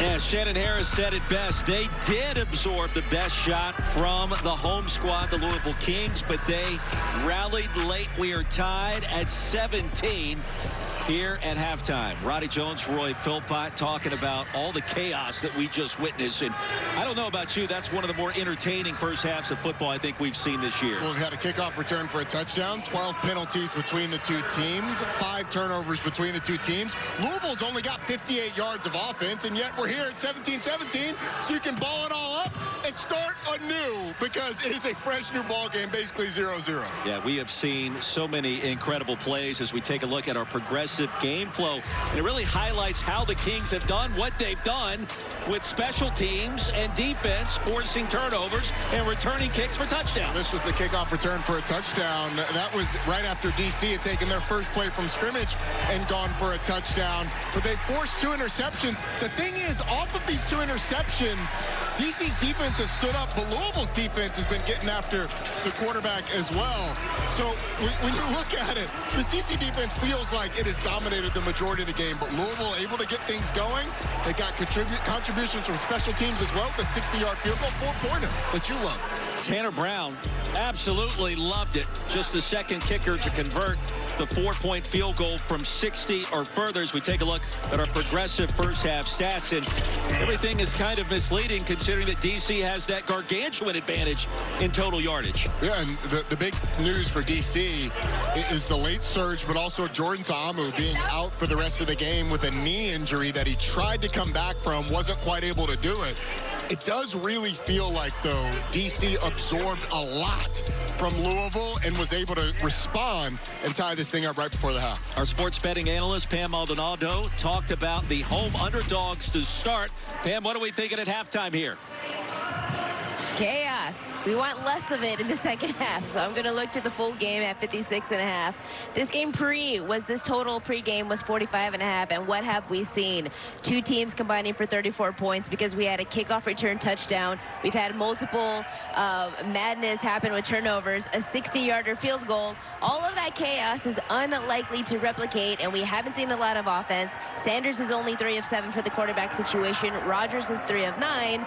Louisville is in that situation where they're not able to create offense, so I'm going to look to the second half, to the full game, under 56.5, assuming that this chaos that we've seen is going to die down a bit. So interesting. All the points so far. Pam expecting that to calm down in our third and fourth quarters as we check in with Harry Douglas. Yeah, in the Louisville Kings locker room offensively, the talk was about, hey, guys, we got to get the run game started. So what they're going to do is run away from the blitz, whether it's a corner cat on the backside or a slot corner trying to come on a blitz. Run away from it, but also tag receivers with routes so you have another option if the run game is not there. Defensively, coaches understood that, hey, they let DC off the hook. That last drive, allowing them to rush for 118 yards totally in the first half as well. Tackling well was at the forefront of the locker room, and everyone was talking about that. So hopefully we see better tackling from the Louisville defense. But outside of that, they've been playing well. Remember, the Kings have yet to secure a victory here at home in their first season of the UFL. They've been close. They've won 3 of 4 to be in this playoff push here in Week 8. But they've yet to have a victory here at Lynn Family Stadium. All right, the first half also witnessed the injury to Jordan Ta'amu, last year's MVP of the UFL Championship game. It came on this run. He would return for one more play, working on that right leg. And after that one play, he was then ruled out for the rest of the game. Pam talked about what we didn't see from Spencer Sanders, the backup. That last drive, all 3 completions coming there, and it felt like there was some mojo beginning at that point. There was. He was able to get out of the pocket and create an explosive play down the field, albeit on a throw that was a little bit off target. The receiver helped him a lot, was able to bring it in. But the big thing, Roy, is they were able to run the ball really well. Louisville was being conservative defensively, not wanting to give up anything down the field, and they ended up having the run be the thing that got DC that touchdown right before the half. The question is, for both of these teams, when it's not the 2-minute situation, how can you get your quarterback into the game and into the flow of things? As you heard Pam say, only 3 completions for each quarterback in this game. Louisville will receive opening kickoff in the second half. The wackiest, wildest half of football in the UFL going back to March. What's in store in our final 2 quarters? Matt McCrane sends it deep. Tyler Hudson returned it for a score from 92 out early in this one. Not this time. Into a brick wall at the 29. Check in with Cole Kubelik. Message from Shannon Harris in that DC locker room at the half was minimize mistakes. You guys have referenced the interceptions, the turnovers, things of that nature. Also, I had a chance to catch up with Coach Keiss, the offensive coordinator, going back up to the booth. I said, snap counts work? And he said, oh, absolutely. And overheard a couple other people on the DC offensive staff mentioning how much that was benefiting this offense. So we referenced those snap counts, something that were changed. They see that it's working, expect it to continue here in the second half. Hey, you got to run out of one out. Now it's Chandler Rogers' turn. 3 of 9 for 50 yards and a pick. After lighting up DC a week ago on the road. It's a quarterback that's been everywhere. On the inside handoff. Spent time at Louisiana Monroe, Blinn College, North Texas, and Cal. 11. 11. 11. And let's go Ricky. Ricky. Let's go Ricky. 5 dart, same, snag. Ricky. Lindy. 4 dart, same, snag. Lindy. 4 dart, same, snag. Lindy, 4 dart, same, snag. Steve Logan told us this week too, Roddy. DC, they're going to lob some grenades in our backfield, and they're going to hit on a few, and then we're going to turn around. We're going to do the same thing and lob some grenades right back at the defenders. Late handoff, Robinson into a pile. It'll be 3rd down.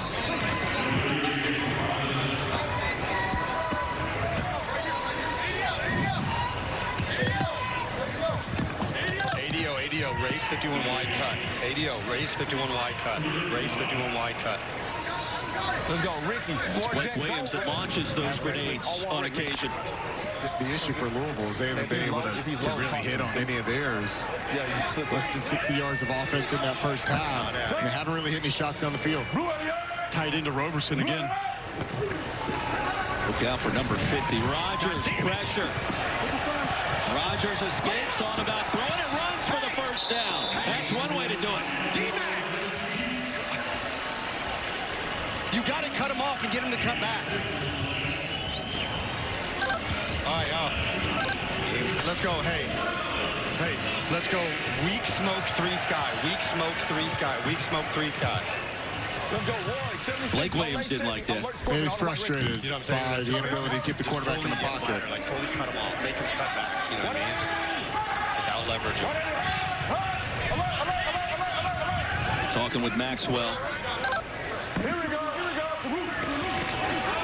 After the first down, screen to Lucky Jackson. And the pile drive down. Ball popped out, they'll rule him down after a gain of 2. Hey, check it out. Derek Parrish was there.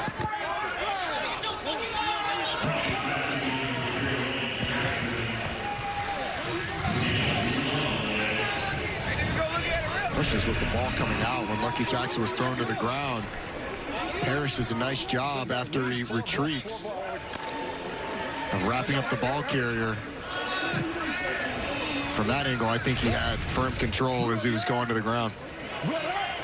Pressure off the edge. They'll run it the other way. Through the line is Robinson. Tripped up. 1 yard shy of midfield by Brian Abraham.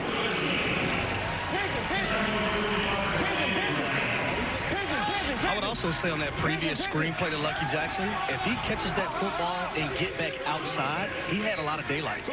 Little tempo, massive humanity, play action. There it is. Wide open Winstead. And a first down.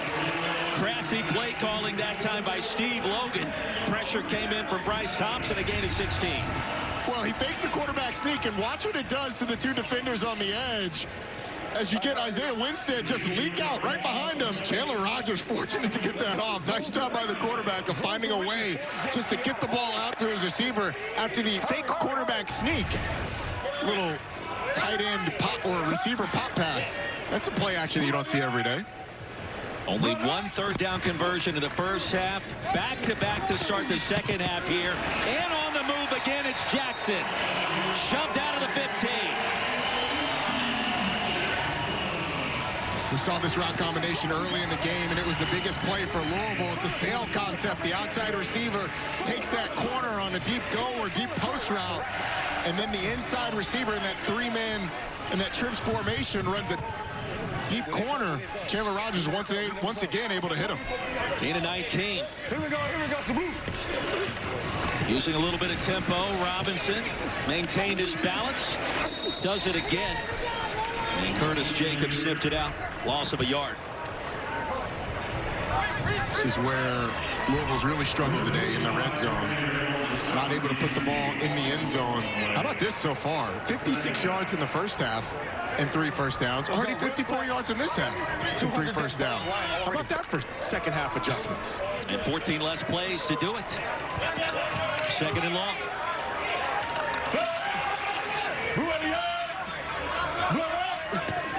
Rodgers starting to feel it, and that throw dangerous on the comeback. Incomplete. Looking for Prather. Thompson defending.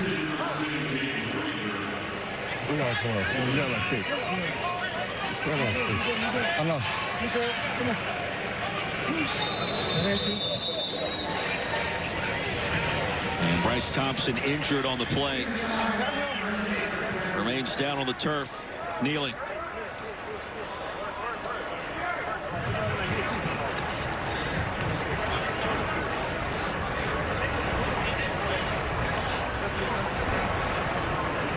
Thompson has been disruptive. Saw the pick, see the pick. He is camped out in that backfield for the Kings. DC trying to win this game to maintain pace with Orlando after the Storms win last night against Dallas. And a win by the defenders would be of the comeback variety, would put DC back in the playoffs. Bryce Thompson was all over the slant route. Unfortunate for him that he ran into the receiver, because number one, he got the worst end of it, but number two, he ran the route basically. They met at the ball. Remember, he told Cole that I feel like they have a good understanding of all the routes and the concepts shown by this Louisville defense, or offense rather. And on 3rd and 11, Maxwell stops Robinson. And that'll result in a field goal attempt. Remember, Roy, he also said, we get in the red zone, we play man. That allows you to do what DC did just there. Overload the box, win the numbers game against the run. But it was a switch up on the play before Cole where Bryce Thompson got hurt. That was not man coverage, and it looked like Chandler Rogers was expecting it.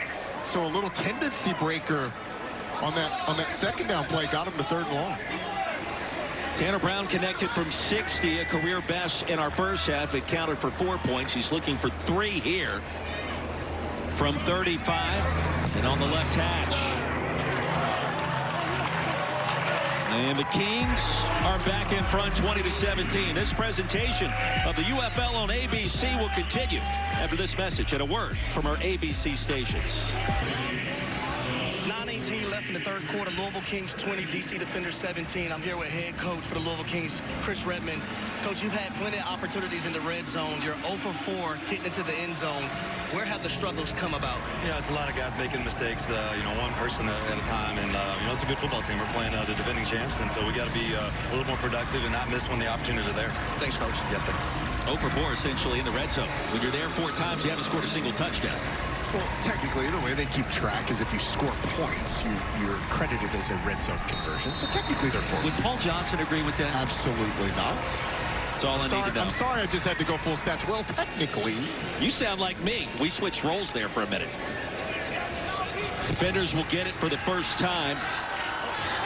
Tanner Brown nearly slipped and fell on the kickoff. That turf wet from the early rain and storms this morning as Ukama bolted down to the 26. Cole Kublik with Shannon Harris. Coach Harris, Coach Keiss, your offensive coordinator, told us you guys had a lot more snap count variation that was going to be coming up in this game. Has that been successful for you? Yeah, it's been good for us, especially with the rhythm of our new quarterback in Ever Spencer. Things that we've seen on film before, that they'll jump early. So if we can slow that pass rush down and hit our offensive line out a lot. So we got to keep it out more in the second half. What's the direction with Spencer here in the second half? More maybe call it and run it with him? Yeah, it's going to be a different variation of mix, run and pass. Keep the RPOs going as well. This guy's a good tempo guy, so we love what he can bring to us in his offense. Thanks, Coach. Yep, thanks.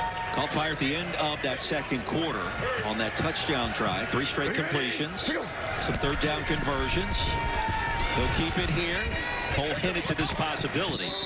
And on the left side, barreled out at the 30. Tony right. 1, 2, 3, flood. Tony right. 1, 2, 3, flood. 123, 123, 123, 123. 123. Sounds like you're going to get a little flood concept. Here we go. Are we ready with outbreaking routes? We got Valladay and Jackson both on the field in the backfield simultaneously. Sanders flings it. Wasn't pretty, but effective. QT, his first grab of the game, and that's a first down. Gain of 16. It was not pretty at all, but he found QT on the little curl route. Trying to go on the outside. A deep over coming from the from the opposite side of the field, from the side of the play action, a little rollout to get Spencer Sanders out of the pocket. And Roy, it doesn't matter how the pass looks as long as it gets to its intended target. Remember my high school football coach telling me it's not how you drive, it's how you arrive. And it got there. Short pickup on first down for Abram Smith. Bronson was there. But Roy, I like the two play calls coming out for DC. The first one, you get Spencer Sanders on his own read with the lead blocker out front. You use his athletic ability in the run game, and then you go play action pass with a rollout to use his athletic ability in the pass game. I think that's the recipe, because Spencer Sanders has not shown us that he's going to be able to deliver from the pocket consistently. Probably important he's able to pick up a couple of yards there on the QB run, and that time Smith picked up 2 to make it 2nd and 8. And a one-handed grab, Cornell Powell. Show you a little bit of that. He had a fumble last week, a tip pass this week already, but hands on display. He cuts inside the defensive back, and we've seen him with a couple of these this year. Goes up and snags it, helps his quarterback out. We threw it up and gave him a chance. Into plus territory. DC on the move with its backup quarterback, Abram Smith. Red Sea parts, lowers the shoulder across the 30. And a gain of 9 on first down. The DC ground game comes back to life to start the third quarter. Now 131 rush yards. Will ground and pound.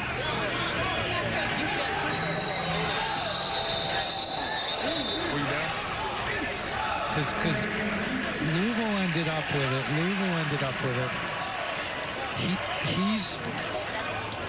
I'm going to open you up. That ball, as he's going to the ground, I'm just trying to see if he maintains control. I'm looking at the high right. He's got it in his left hand. I just couldn't tell if the arm was down before he lost it. Yeah. Going to my near hand, Helen.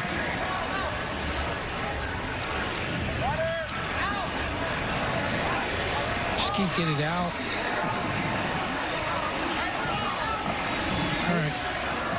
All right, Frank, just wanted to make sure after review the way on the field stands. Down by contact. After review the way on the field stands. 2nd down.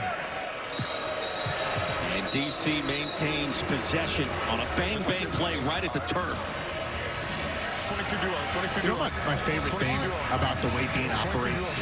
Well, I think my favorite thing is the explanation, but my second favorite thing is the alacrity that he operates with. I mean, what does that mean? There is an urgency, a tempo that he operates with. These things are quick, Roy. Very efficient. It's that Georgia Tech education. I had no idea what word Roddy Jones just said. I had to ask. Xavier Valladay. Abram Smith just went into the medical tent on the DC sideline. And Keaton Ellis drives Valladay out of bounds. That's enough for another first. Mason Fairchild helps spring Valladay to the outside, and he almost got out of this. I mean, this was a shoestring tackle. And the run game for DC, it's almost the opposite of what we saw last week, where Louisville had so much success on the ground. Xavier Valladay now with 71 yards rushing, averaging almost 8 yards a carry. How critical is that with the starting quarterback out for the game, and Jordan Ta'amu right up the gut, still on his feet, into the end zone for DC. Xavier Valladay. And the defenders back in front. How do you like that?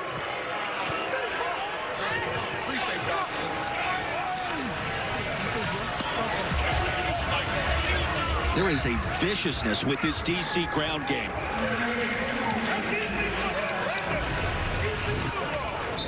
Well, the threat of Spencer Sanders running it takes the defensive end out of position, and then it's just about Xavier Valladay being an athlete, breaking a tackle, and then powering into the end zone.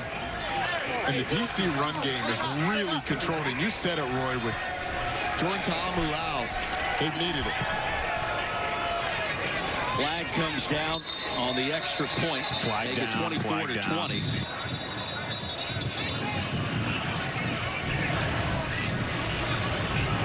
Leverage number 18. So we can tack this on to the succeeding spot on the kickoff, correct? Correct. After the first play after the kickoff. Correct. Personal foul. Leverage. Number 18, the defense. This penalty will be enforced 15 yards from the succeeding spot after the kickoff. So the penalty on Jaheim. 160 rush yards in the books for DC. Xavier Valladay gets it done. And the defenders back in front by 4.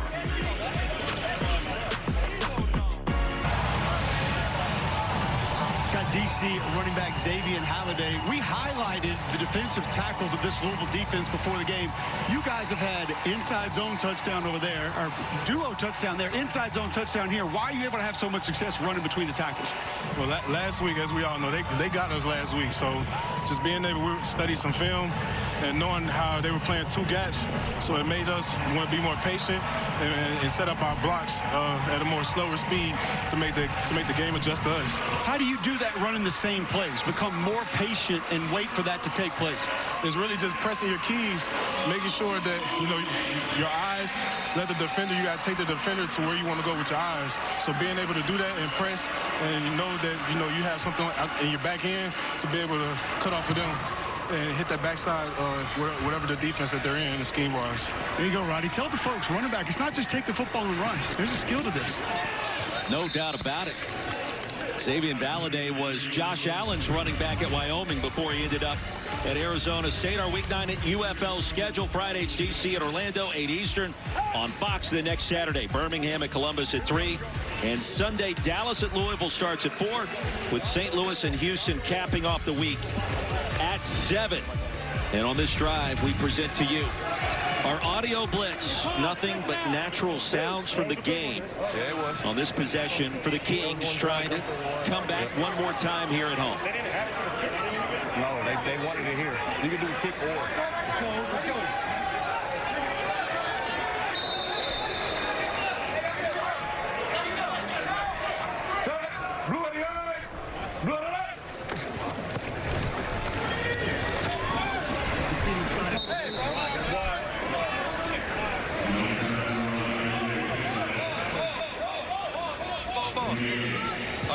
Let's go.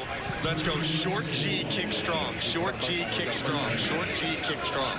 Let's go Ricky, two-jet, zebra, landmark. Oh, we're ready.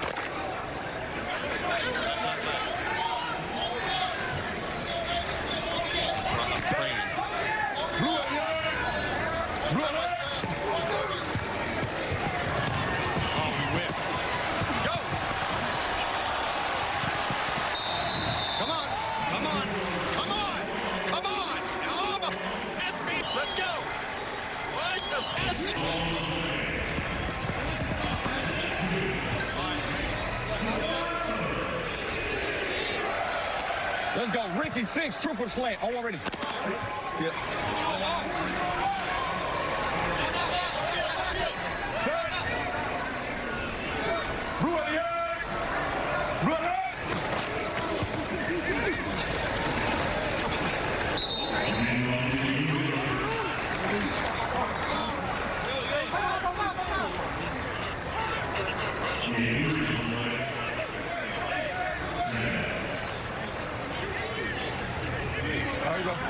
Let's go, rip zip for Pittsburgh Razor already. Good. Hey, easy. 6.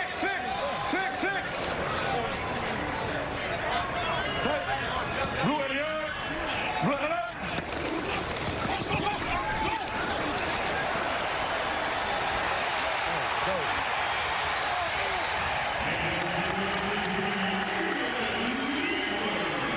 Let's go.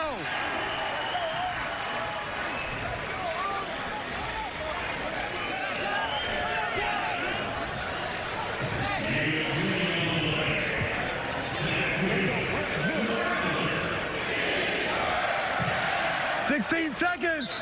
Oh, whoa, can we get it? You gonna pump it? So you're not gonna pump it up?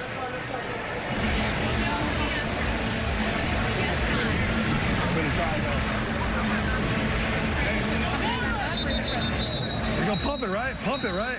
Pump it. Real quick, the chains malfunction, hence the delay as they try to correct that, figure out how to proceed.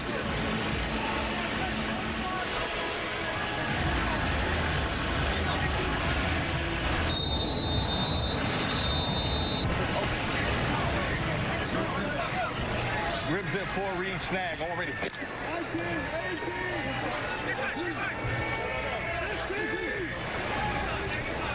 Set. Blue in the eye. Brother.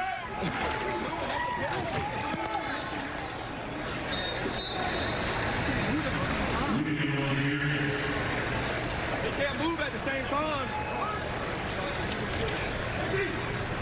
You good? Are you good?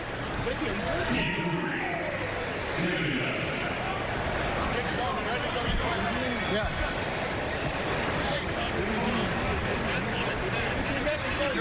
Rib zip 4 Pittsburgh Razor already. Let's go, let's go. Hey, 6. Here we go, Sabu.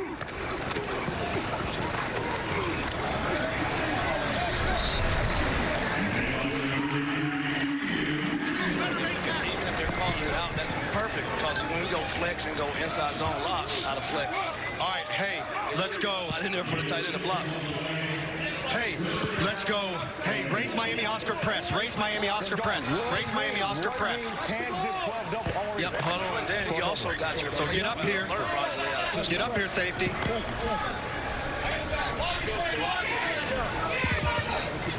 Set. Blue in the eye. Blue ahead. God damn it. We can't tackle.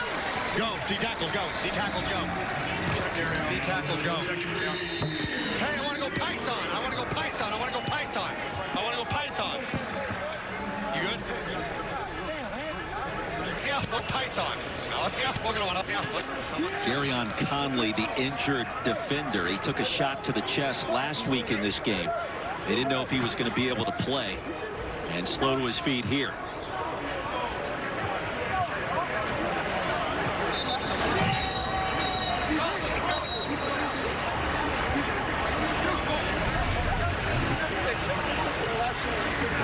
Rolled his foot, it appears, coming in late.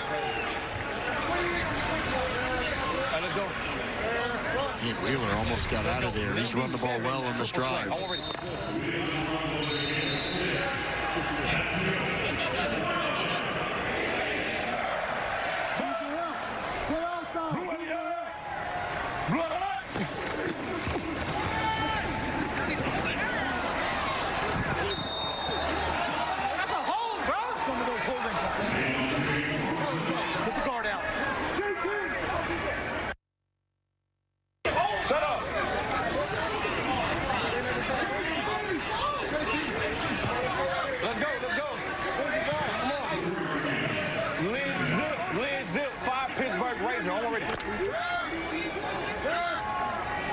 What you want to do, DBC?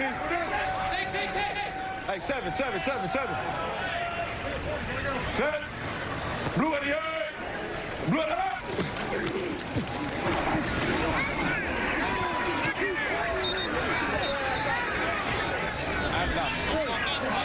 Check. Let's go lead bunch. Fog. 3 scat spacing dragon. Lead bunch. Fog. 3 scat spacing dragon. Hey, listen up. We got a lot of it. Let's go. Roy Bucks Fog. 3 scat spacing dragon. I'm already. Just give me a completion here, little guy. Come on. Oh, he went Roy bunch. That ain't right.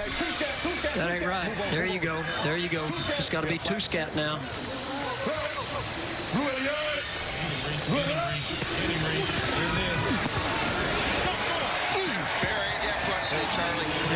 Here we go. Give me a run. 12. Give me a run. Roger Wing, Zap, 12 double. Roger Wing, Zap, 12 double. Roger wings that. 12 double. Let's go. Roger wing first quarter. 2 seconds, bro. 12. Hey, second quarter. All right. Okay, here we go. And our third quarter comes to a close. DC on the road, back in front, 24-20. But the Kings at home on the move for our final 15 minutes. Headed your way next. No limit, no limit, no limit. Hey. Don't forget, coming up next on ABC, we are just getting started. Houston taking on St. Louis in the Dome. That game beginning on ESPN News. And tomorrow, Columbus visiting Birmingham. Coverage for that one begins at 1 Eastern with our friends over at Fox. 15 minutes to go. Down the stretch we come here in Derby City. A 4-point lead for the visitors. Louisville trying to sweep the season series after a 30-13 win in our nation's capital last week. Kings have put together one scoring drive lasting 11 plays. This is play number 11 on their second possession of our second half. And it's first down to start the fourth. Robinson straight ahead into a brick wall with Derek Roberson. The run game, there was something thrown from one of the DC defenders that looked like a red flag, but it's a piece of towel looked like. But the run game's been big for Louisville on this drive.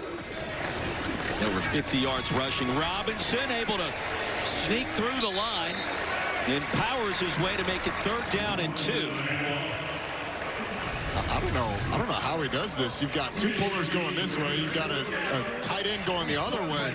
And James Robinson just gets skinny through the hole. There's no hole there until the running back sort of narrows his shoulders, able to power through and get a nice little gain.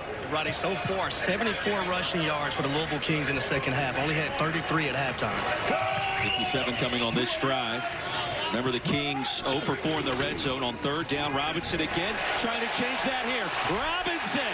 It'll be first down and goal from inside the 4. Ball popped out late. They will rule him down. Yeah, all the action's going to happen on this side as they just collapse things down. And James Robinson able to bounce back and almost get out of this thing for a touchdown. Right, you saw 40 Brandon Smith with that run-through, missed tackle. Those run-throughs were hit and miss for the second level of this defense a week ago. Had a couple TFLs, but also cost them some big plays. Bryce Thompson holding on for dear life. Appears to be banged up. He stays on the field. Robinson again back to the well. And on first and goal, Thompson is there to greet him. So let's see if the red zone struggles come to an end right here and right now. Thing is, offensively, as you mentioned the red zone struggles, now you're inside the 5-yard line. I think the attitude has to be, we're ending this with a touchdown or nothing. I think you're going for it if it gets down to fourth down. The question is, as the spaces get tighter, are you going to be able to run the ball, or do you try and throw with Chandler Rogers? Bunch set here. Is it play action? Yes. Rogers escapes to that front pylon. No! Shoved out hard. Just shy of the goal line, Brandon Smith and Curtis Jacobs. Awfully rude near the goal line. Maybe this will be what gets Chandler Rogers going, but watch the defenders out here on the edge. He's looking for the running back out in the flat, but he gets contact with a little chip, and then Curtis Jacobs down the field is able to get the running back and then rally to the quarterback. And remember, it was a big hit last week that got Chandler Rogers going. They are 1 yard out. 7 offensive linemen on the field. 16th play of the drive. Robinson straight ahead. Did he get there? No signal yet.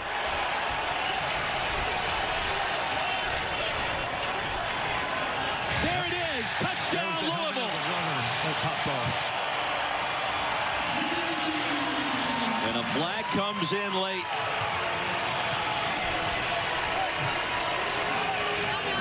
What's the ruling on the play? After the play, we have unsportsmanlike conduct of defense number 8. We're going to put that on the try, so find out which they want to go for.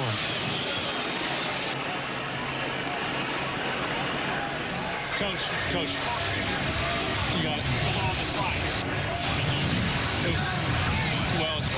half the distance from, you know. They can go for 3 from the 4. 2 from the 1.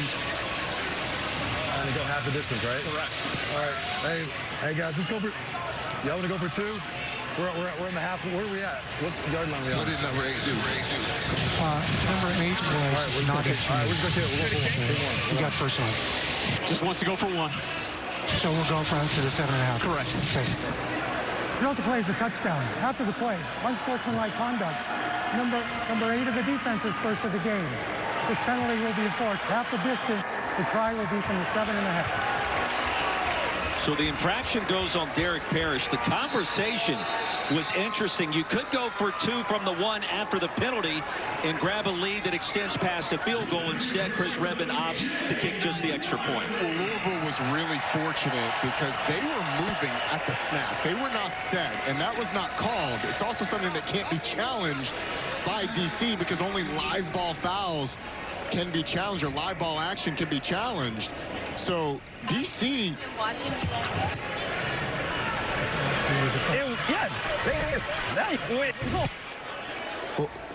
Look at the right side of this line of scrimmage as they approach the line and snap the ball. I mean, you've got 2 guys that are still getting set when that ball is snapped. Those guys aren't set. I mean, that should have been a penalty pre-snap. I think that's what Shannon Harris is talking about. What do you mean you can't challenge that? By the rule, because that's a foul at the snap. It's got to be a high ball foul. There's not. Like holding or something. How can I not challenge that? We've challenged that before. We have challenged that before. Command center is wrong right now. I'm just telling you. I'm done. I'm done. They say we can't challenge. VP of officiating in the command center, Dean Blandino. What's your response in listening to Coach Harris there? The rule is you can't challenge anything that occurs either at the snap or pre-snap. So a false start, an illegal shift, the offense not set, that's not reviewable. That's an on-field call only. If it occurs in the last 5 minutes, then the command center can get involved, but that's not something that's reviewable by rule. Timing, the issue here, coming outside of that window. The touchdown counts, the extra point for 1 coming up. And I understand the frustration by Shannon Harris. He may have challenged that before, but it would have been last year when you could have challenged that and had it instituted as a foul, and thus no touchdown. Deep in the weeds of the UFL rulebook are we on this broadcast. And the extra point was blocked by DeAndre Baker. So the score remains 26-24 in a game that has featured a little bit of everything. DeAndre Baker, starting cornerback, former first-rounder, able to get a fingertip on it.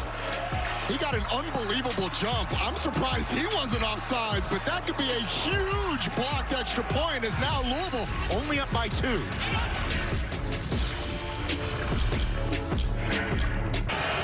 The Louisville Kings just scored a touchdown to take a lead.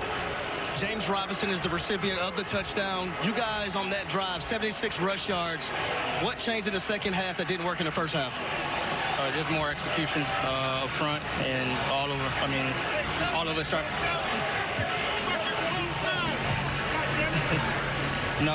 Yeah, just execution all around. I mean, we started off hot, and then we kind of took some off a little bit, but we got to keep that going through the fourth quarter. You guys are getting to the edges a lot more than you did in the first half as well. Is that something that, you know, halftime adjustments were made in the locker room? Yeah, a lot of adjustments were made.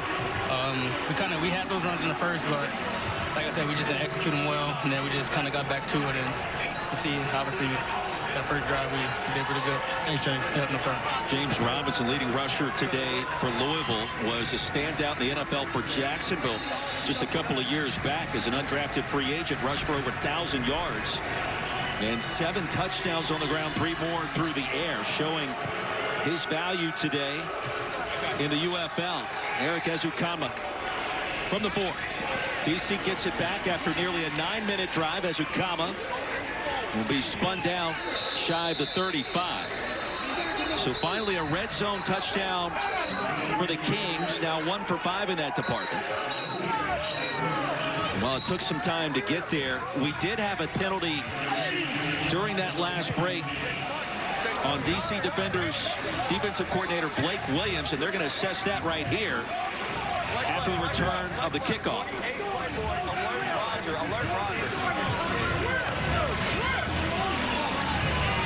It's the second time today that's happened, so they'll back him up.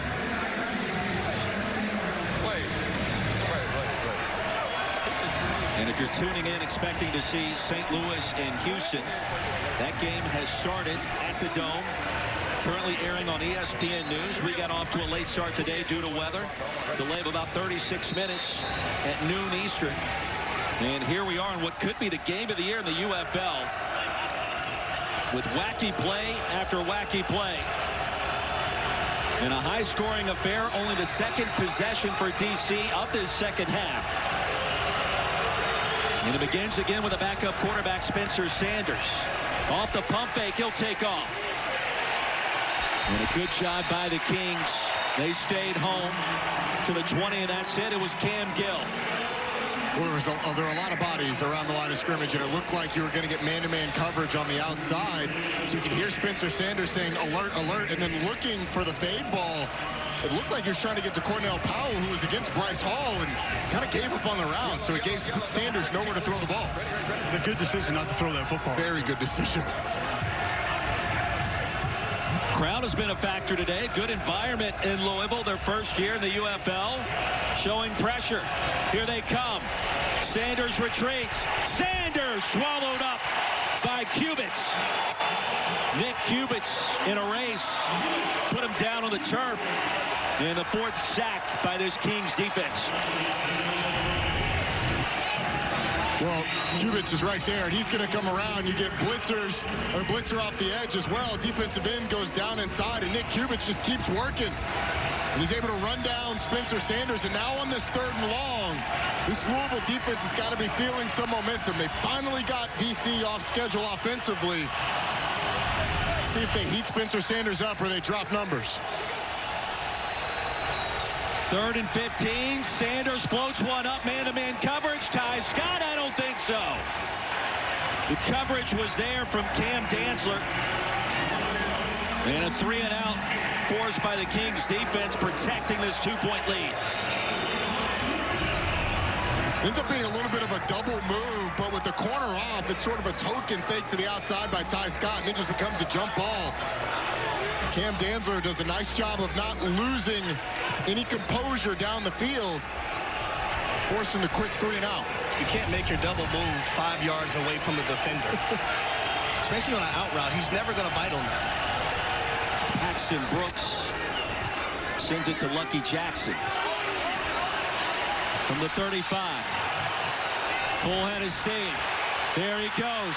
Jackson weaving through traffic. And the Kings' next drive will start inside the 40-yard line. Don't forget, don't miss your chance to be part of the game, closer to the action, in the middle of all the fun. UFL tickets are on sale right now with great seats still available for under $20. Visit the UFL.com/tickets or scan the QR code on your screen right now to buy tickets today. And this crowd has been awesome. You mentioned the 36-minute delay that we had. Would have been very easy for them to say, hey, look, I'm going home, but they love their Kings. And it's to the point where the offense is saying, guys, quiet down. We're on offense trying to communicate. This is the Derby City, baby. On first down, Wheeler, the running back. They'll run it with him. He's going to lose a couple. And gentlemen, let me say this.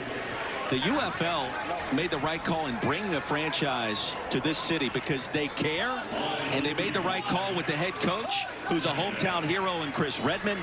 There's great energy, a great vibe at Lynn Family Stadium. We've heard that, and we've seen it all year.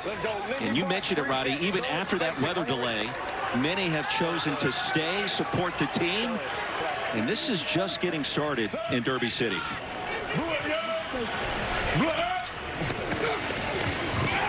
After the TFL across the middle, Tariq Black had to turn around to grab it. The ball was right at his face mask, 3rd and short. Bryce Thompson tried to jam Tariq Black at the line of scrimmage and basically completely whiffed, which gave Black a free release.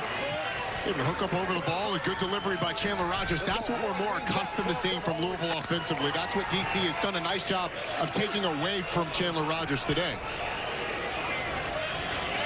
Even a touchdown, the one-point conversion. This still remains one possession game. Chance for 3. DC gets it back, trailing by 9. And a first down for Ian Wheeler. Man, that's a nice job by Zach Davidson. Tight end on Derek Parrish, the defensive end, pushing him off the ball to give Ian Wheeler somewhere to run on that third down. I love this 1-2 punch in the backfield that they have with James Robinson and Ian Wheeler.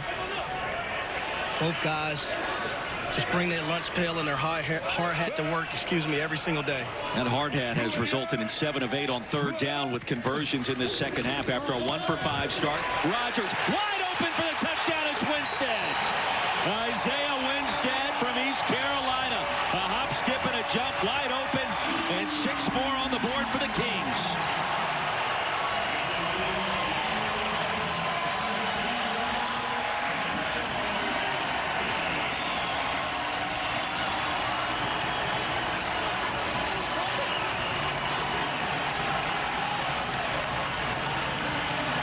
You don't want to put the microphone in front of Blake Williams right now because Winstead was really wide open. Well, there's 2 things that you need to see. First and foremost, look at Chandler Rogers. Look this way first. It moves the safety and creates a wide open lane for Isaiah Winstead. And then Winstead with the route to absolutely turn around Bryce Thompson. Look like Harry Douglas in the slot, stepping on the defender's toes, getting him to turn his hips, and then cutting back underneath. 33-24, still a 1-possession game. DeAndre Baker was injured as we have a listen to that last score.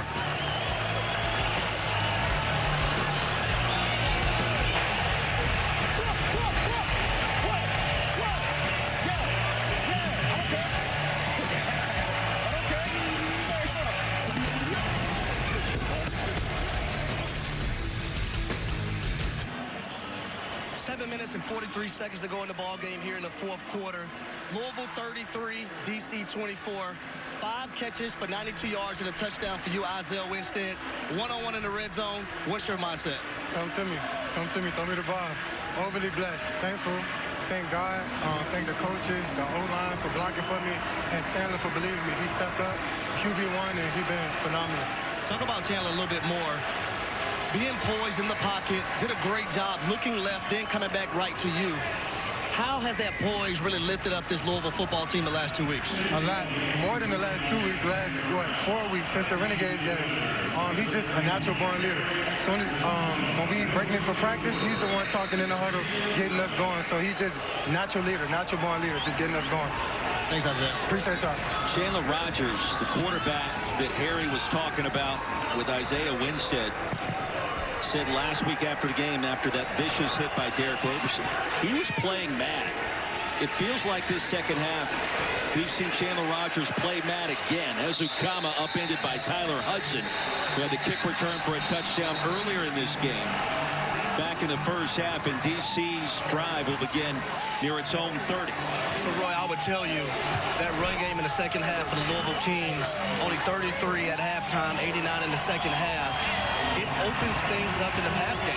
When you're able to rush the football effectively, and you've seen it on that touchdown catch by Isaiah Winstead, all the defenders for DC at the line of scrimmage, leads 1-on-1 on the back end, touchdown Kings. It's getting loud in Louisville. 1st and 10 for DC. They'll mark it at the 33. It's been really chippy on the field as we got late in the first half and in the second half. Remember, this is the second time these teams have played in 2 weeks. It's basically the second time in 7 days they've met. On the field? And off. To the perimeter. And Valladay will get what he can to the 39, and Mayfield rips him out of bounds. I can confirm for you guys on the way to the locker rooms, on the way out of the locker rooms, family members in stands, the benches, the chip has been all-consuming in this game for both sides. Bryce Thompson was talking to his mother over in the stands. After there were some things thrown on the DC bench a few moments ago, Valladay weaves his way into plus territory.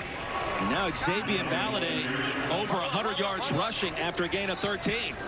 Rodney, this North-South run game has been extremely impressive. You and I both came into this game in love with the pair of defensive tackles that the Louisville Kings have put on the field this year, how they played. We highlighted them before the game, and that little bit of patience that Valladay told us about, kind of waiting, going a little bit of Le'Veon Bell on those guys to two-gap and then find space has been really entertaining to watch. Handoff inside again. Travis Bell brings down Valladay. Hey, Roddy, is it that easy of just telling yourself to do that? Say, hey, take a one count before you go find space. Is it that simple as a running back? It is. It's not that simple, but if you practice it over the course of the week, a lot of being a great back is pace. How quickly do you get to the blocks? And if you make cuts too soon or you're too fast getting the blocks, it forces you to make a cut too soon. And that doesn't allow the offensive line to really latch onto those blocks or the linebackers to hesitate enough so the offensive line can get up to them. So when you press those blocks, that means the right pace, get close to those guards and tackles before you make your cuts. It really helps them out. Sanders has to get rid of it and does so right in bounds, and the pass is going to be intercepted at the 32 by Steel Chambers. Sanders thought he was going to throw it away. Instead, Chambers comes up with a pick. Did he make it?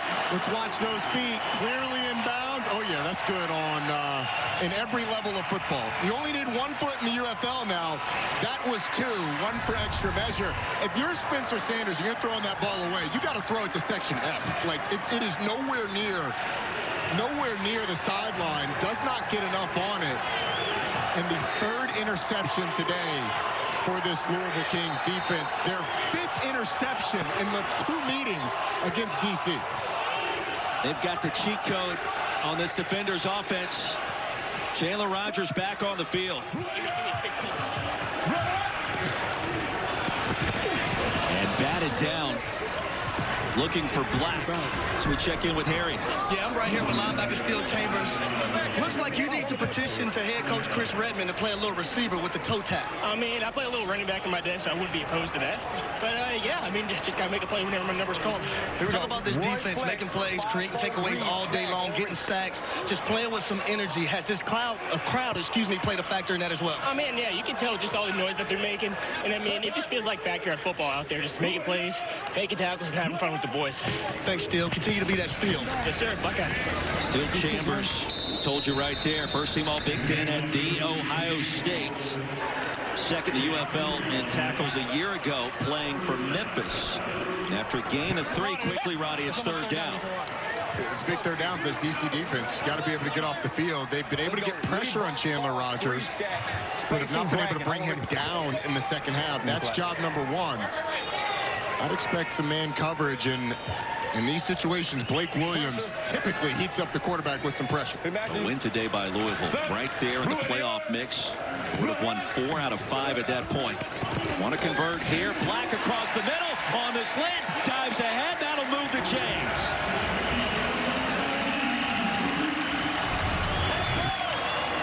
It's just a little flat route with a curl behind it, and because the defender's playing so far off, Chandler Rogers is able to deliver. There was a little game up front, but it doesn't have enough time to get there because Rogers able to decipher, nowhere to go with the ball, and a good call with that combination to get Tariq Black open.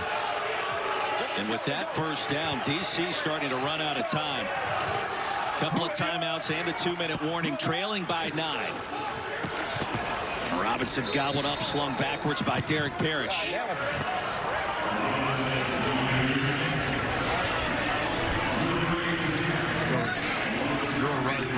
The thing is, this is a scoreline that if you're accustomed to football at every other level, in every other league, this is a 2-score game. It is not the UFL. This is still a 1-score game. If DC's able to get a stop, they would need to score a touchdown and then convert a 3-point conversion from the 8-yard line to tie this thing up. Not impossible. No, look, we've seen it before. Have seen some players cramping today. Spencer Sanders hoping for one more chance. Go back to his time at Ole Miss and Oklahoma State. First team all Big 12. He's been called upon after the injury, what appeared to be a right leg issue. Jordan Ta'amu now perished to his feet. And Ta'amu in street clothes, the DC bench. What a game this has been. A couple of lead changes. Big plays galore. As a reminder, St. Louis and Houston currently over on ESPN News. Will get you to the Dome as soon as we're done in Louisville.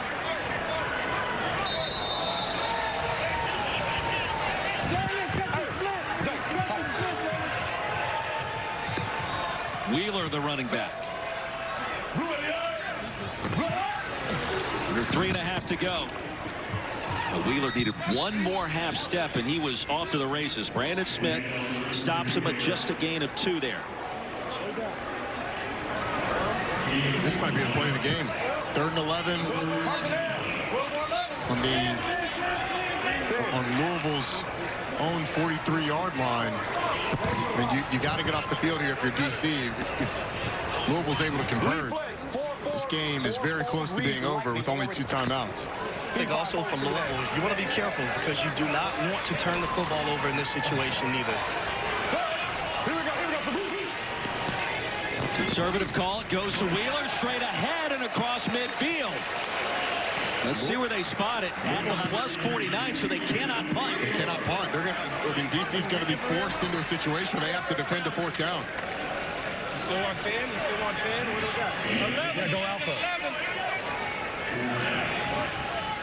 And had Louisville gotten to this spot under 2 minutes, so after the 2-minute warning, they would have been able to punt the ball, but here they have to go for it. Chris Redmond, the decision is taken out of his hands. This becomes the play of the game on 4th and 3 near midfield. And the importance not lost for the Kings. 2:09 to go. DC with 2 timeouts remaining. Louisville now with 2 remaining, plus the 2-minute warning. It was so... Back was on right, on left. It was so wide open. That was that. We're gonna come back. We're going back to it, right? We're gonna come back to it. We're gonna come back to it. Hey, back to back here. Okay, we gotta run a play. Okay. No back. Okay. Tight end to line up.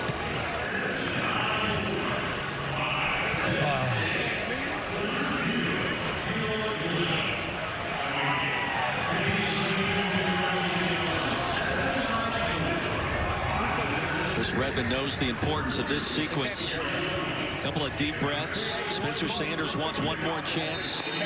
This team still within striking distance. 4th and 3.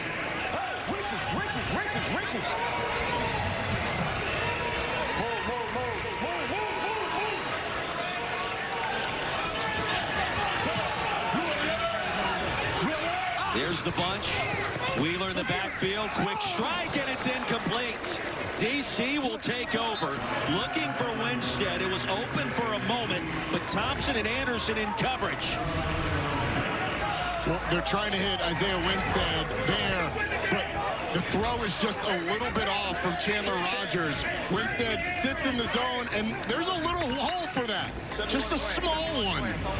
They'd have been able to thread it. It certainly would have been a 1st down, but it looked like that's what they were going to run the first time. They flipped it, ran to the other side, and DC had a beat on it. Now they've got an opportunity. They're going to have the 2-minute warning right after this play. 2 timeouts, plenty of time for DC to drive down and get in the end zone. A ton of football left in this one. DC with a win today. If they can come back, clinches a berth in the postseason.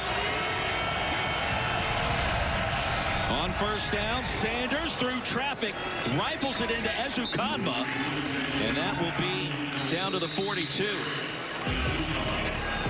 2 minutes to go. This presentation of the UFL on ABC will continue after this message and a word from our ABC stations.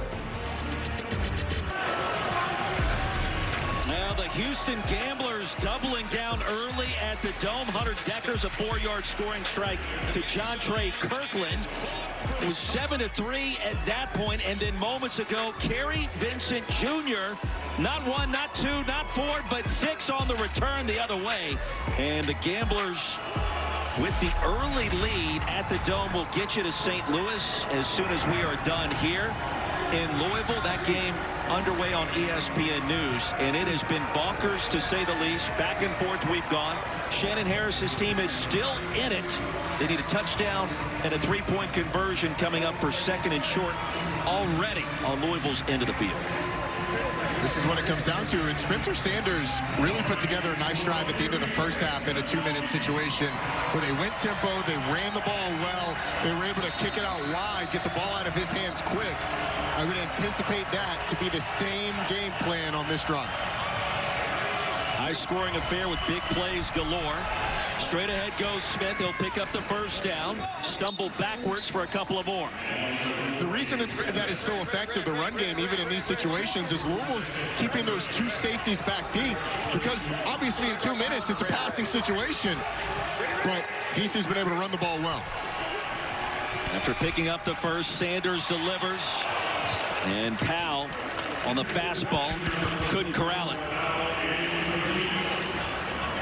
That'll stop the clock with a $1:47 left. DC with the 2 timeouts. Louisville bringing a little pressure on that first down play. Sure were. A little edge pressure with man-to-man behind it. And Spencer Sanders saw it out of the corner of his eye.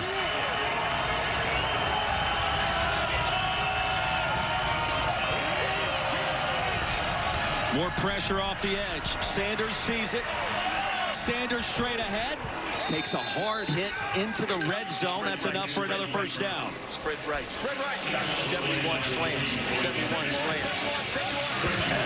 Thanks. Want to go lady? Yeah. Lady.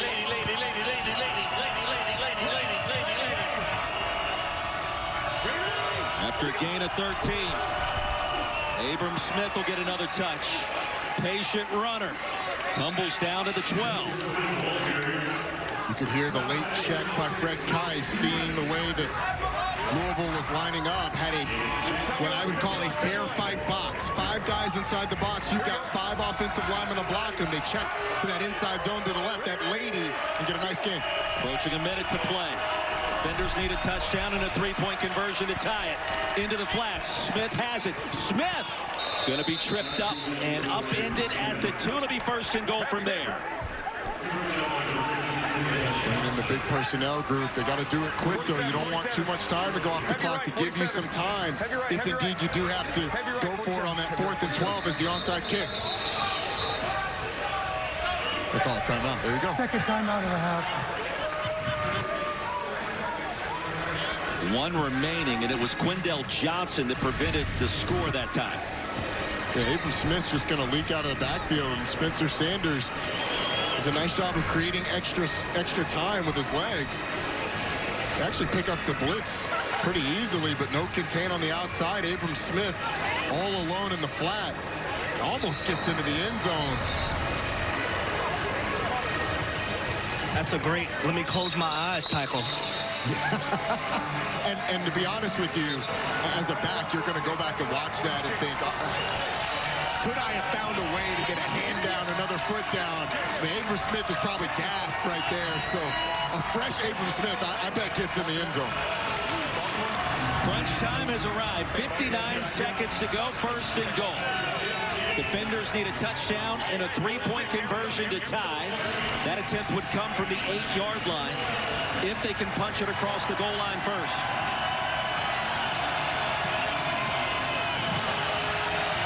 Extra linemen in the game, 2 of them. 2 extra linemen in the game for DC. Ty Scott one-on-one on the outside with Cam Dantzler. What you think about him, the backup quarterback in Sanders? Handed off to Jackson. And he's going to lose a yard. Keaton Ellis. You got to go. You're going to be stuck in this personnel grouping, but you only have 1 extra timeout. You don't want to burn it here. Z-Jet 47 live vendor. Z-Jet 47 So with 7 offensive linemen on the field, you got to go hurry up. I don't mind it. You might not have time to run all that grouping of plays anyway. So just take your time and get a good one here, then use the timeout. Ty Scott in motion. Little misdirection. There's a crease across the goal line, and there's a touchdown. Deion Jackson, 6th score of the year.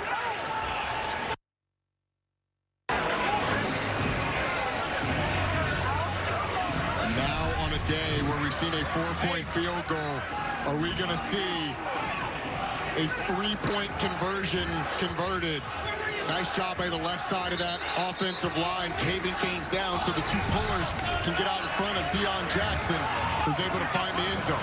Jahari Branch, 56, lined up as an up back right there. An excellent job pulling around, getting upfield, and creating a seam for him to be able to cut back in and get that touchdown. And I thought Ty Scott, 2 in motion, generated enough eye movement perhaps to spring Jackson, but here we go. From the 8-yard line, a chance to tie it up with a 3-point conversion. And how big is that block extra point right now? Enormous.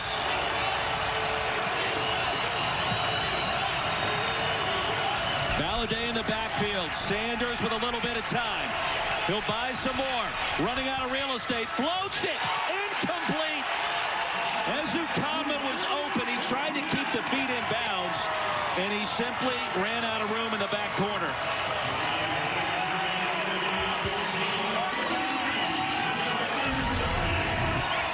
Well, Eric Ezukama is here on the outside, and he's just going to sit in the back. And when Spencer Sanders starts to scramble, the corner has to respect that. Bites up and just loses the receiver. And if Spencer Sanders can keep this in bounds, it's a definite conversion. Unfortunately, a little too far.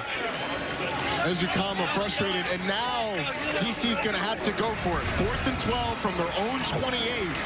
And if they're able to convert, they will keep the football and try and tie this thing up with a field goal or win it with a touchdown or a 4-point field goal. But you got to convert that 4th and 12 from your own 28 to do it. It's not over yet. 28 seconds to go. The defenders with that all-important 1 timeout, too. And the thing is, this defense, I mean, you just had to defend that entire drive. They were able to get in the end zone. You got bailed out by an errant throw on the conversion. Where's the fatigue level for this defense, particularly for those edge rushers and that defensive line that have been trying to get after Spencer Sanders for the last few plays? The reality is you got to sit in the pocket and deliver this football, no matter how tired the defense is, and something that Sanders hasn't really proven he's comfortable doing today. It's a great call, Cole. 33-30, 4th and 12. After scoring the touchdown, unable to convert on the 3-point play. It's back to Spencer Sanders.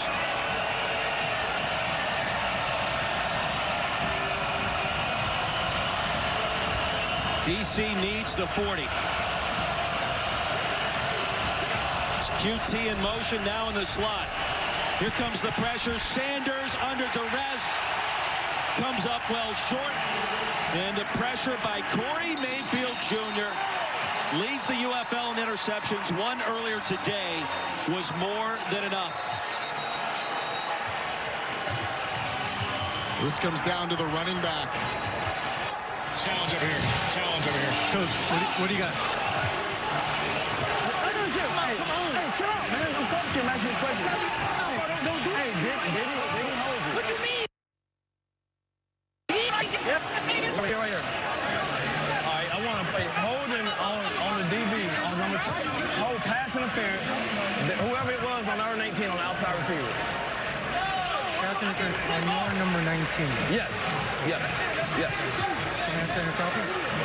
Yes, so number 19, the outside receiver, they want pass interference. Okay. Yeah, so it's challenging the previous play for pass interference. It's the number 1 receiver at the top. He runs an in route. I don't see a ton of contact on that shot. I don't know if we have an ISO. I'm going to go to, yeah, the all 22. I'm going to my high right. There's no grab. There's a second receiver. They kind of run crisscross. Ball is short. I don't see any significant grab. Again, my all 22 is probably my best shot. There's no clear grab. After review, the ruling on the field stands. No defensive pass interference.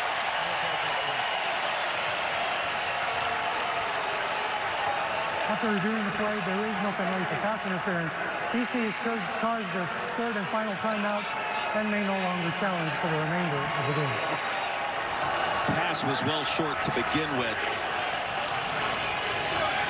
And Louisville's going to hold on to win. Shannon Harris, you got to challenge something on that play. That is the game.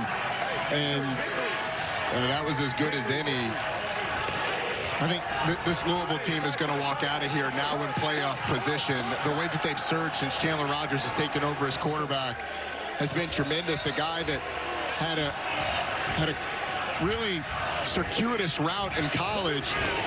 Great season at North Texas, transfers to Cal, gets beat out by Fernando Mendoza. That's how his college career ends.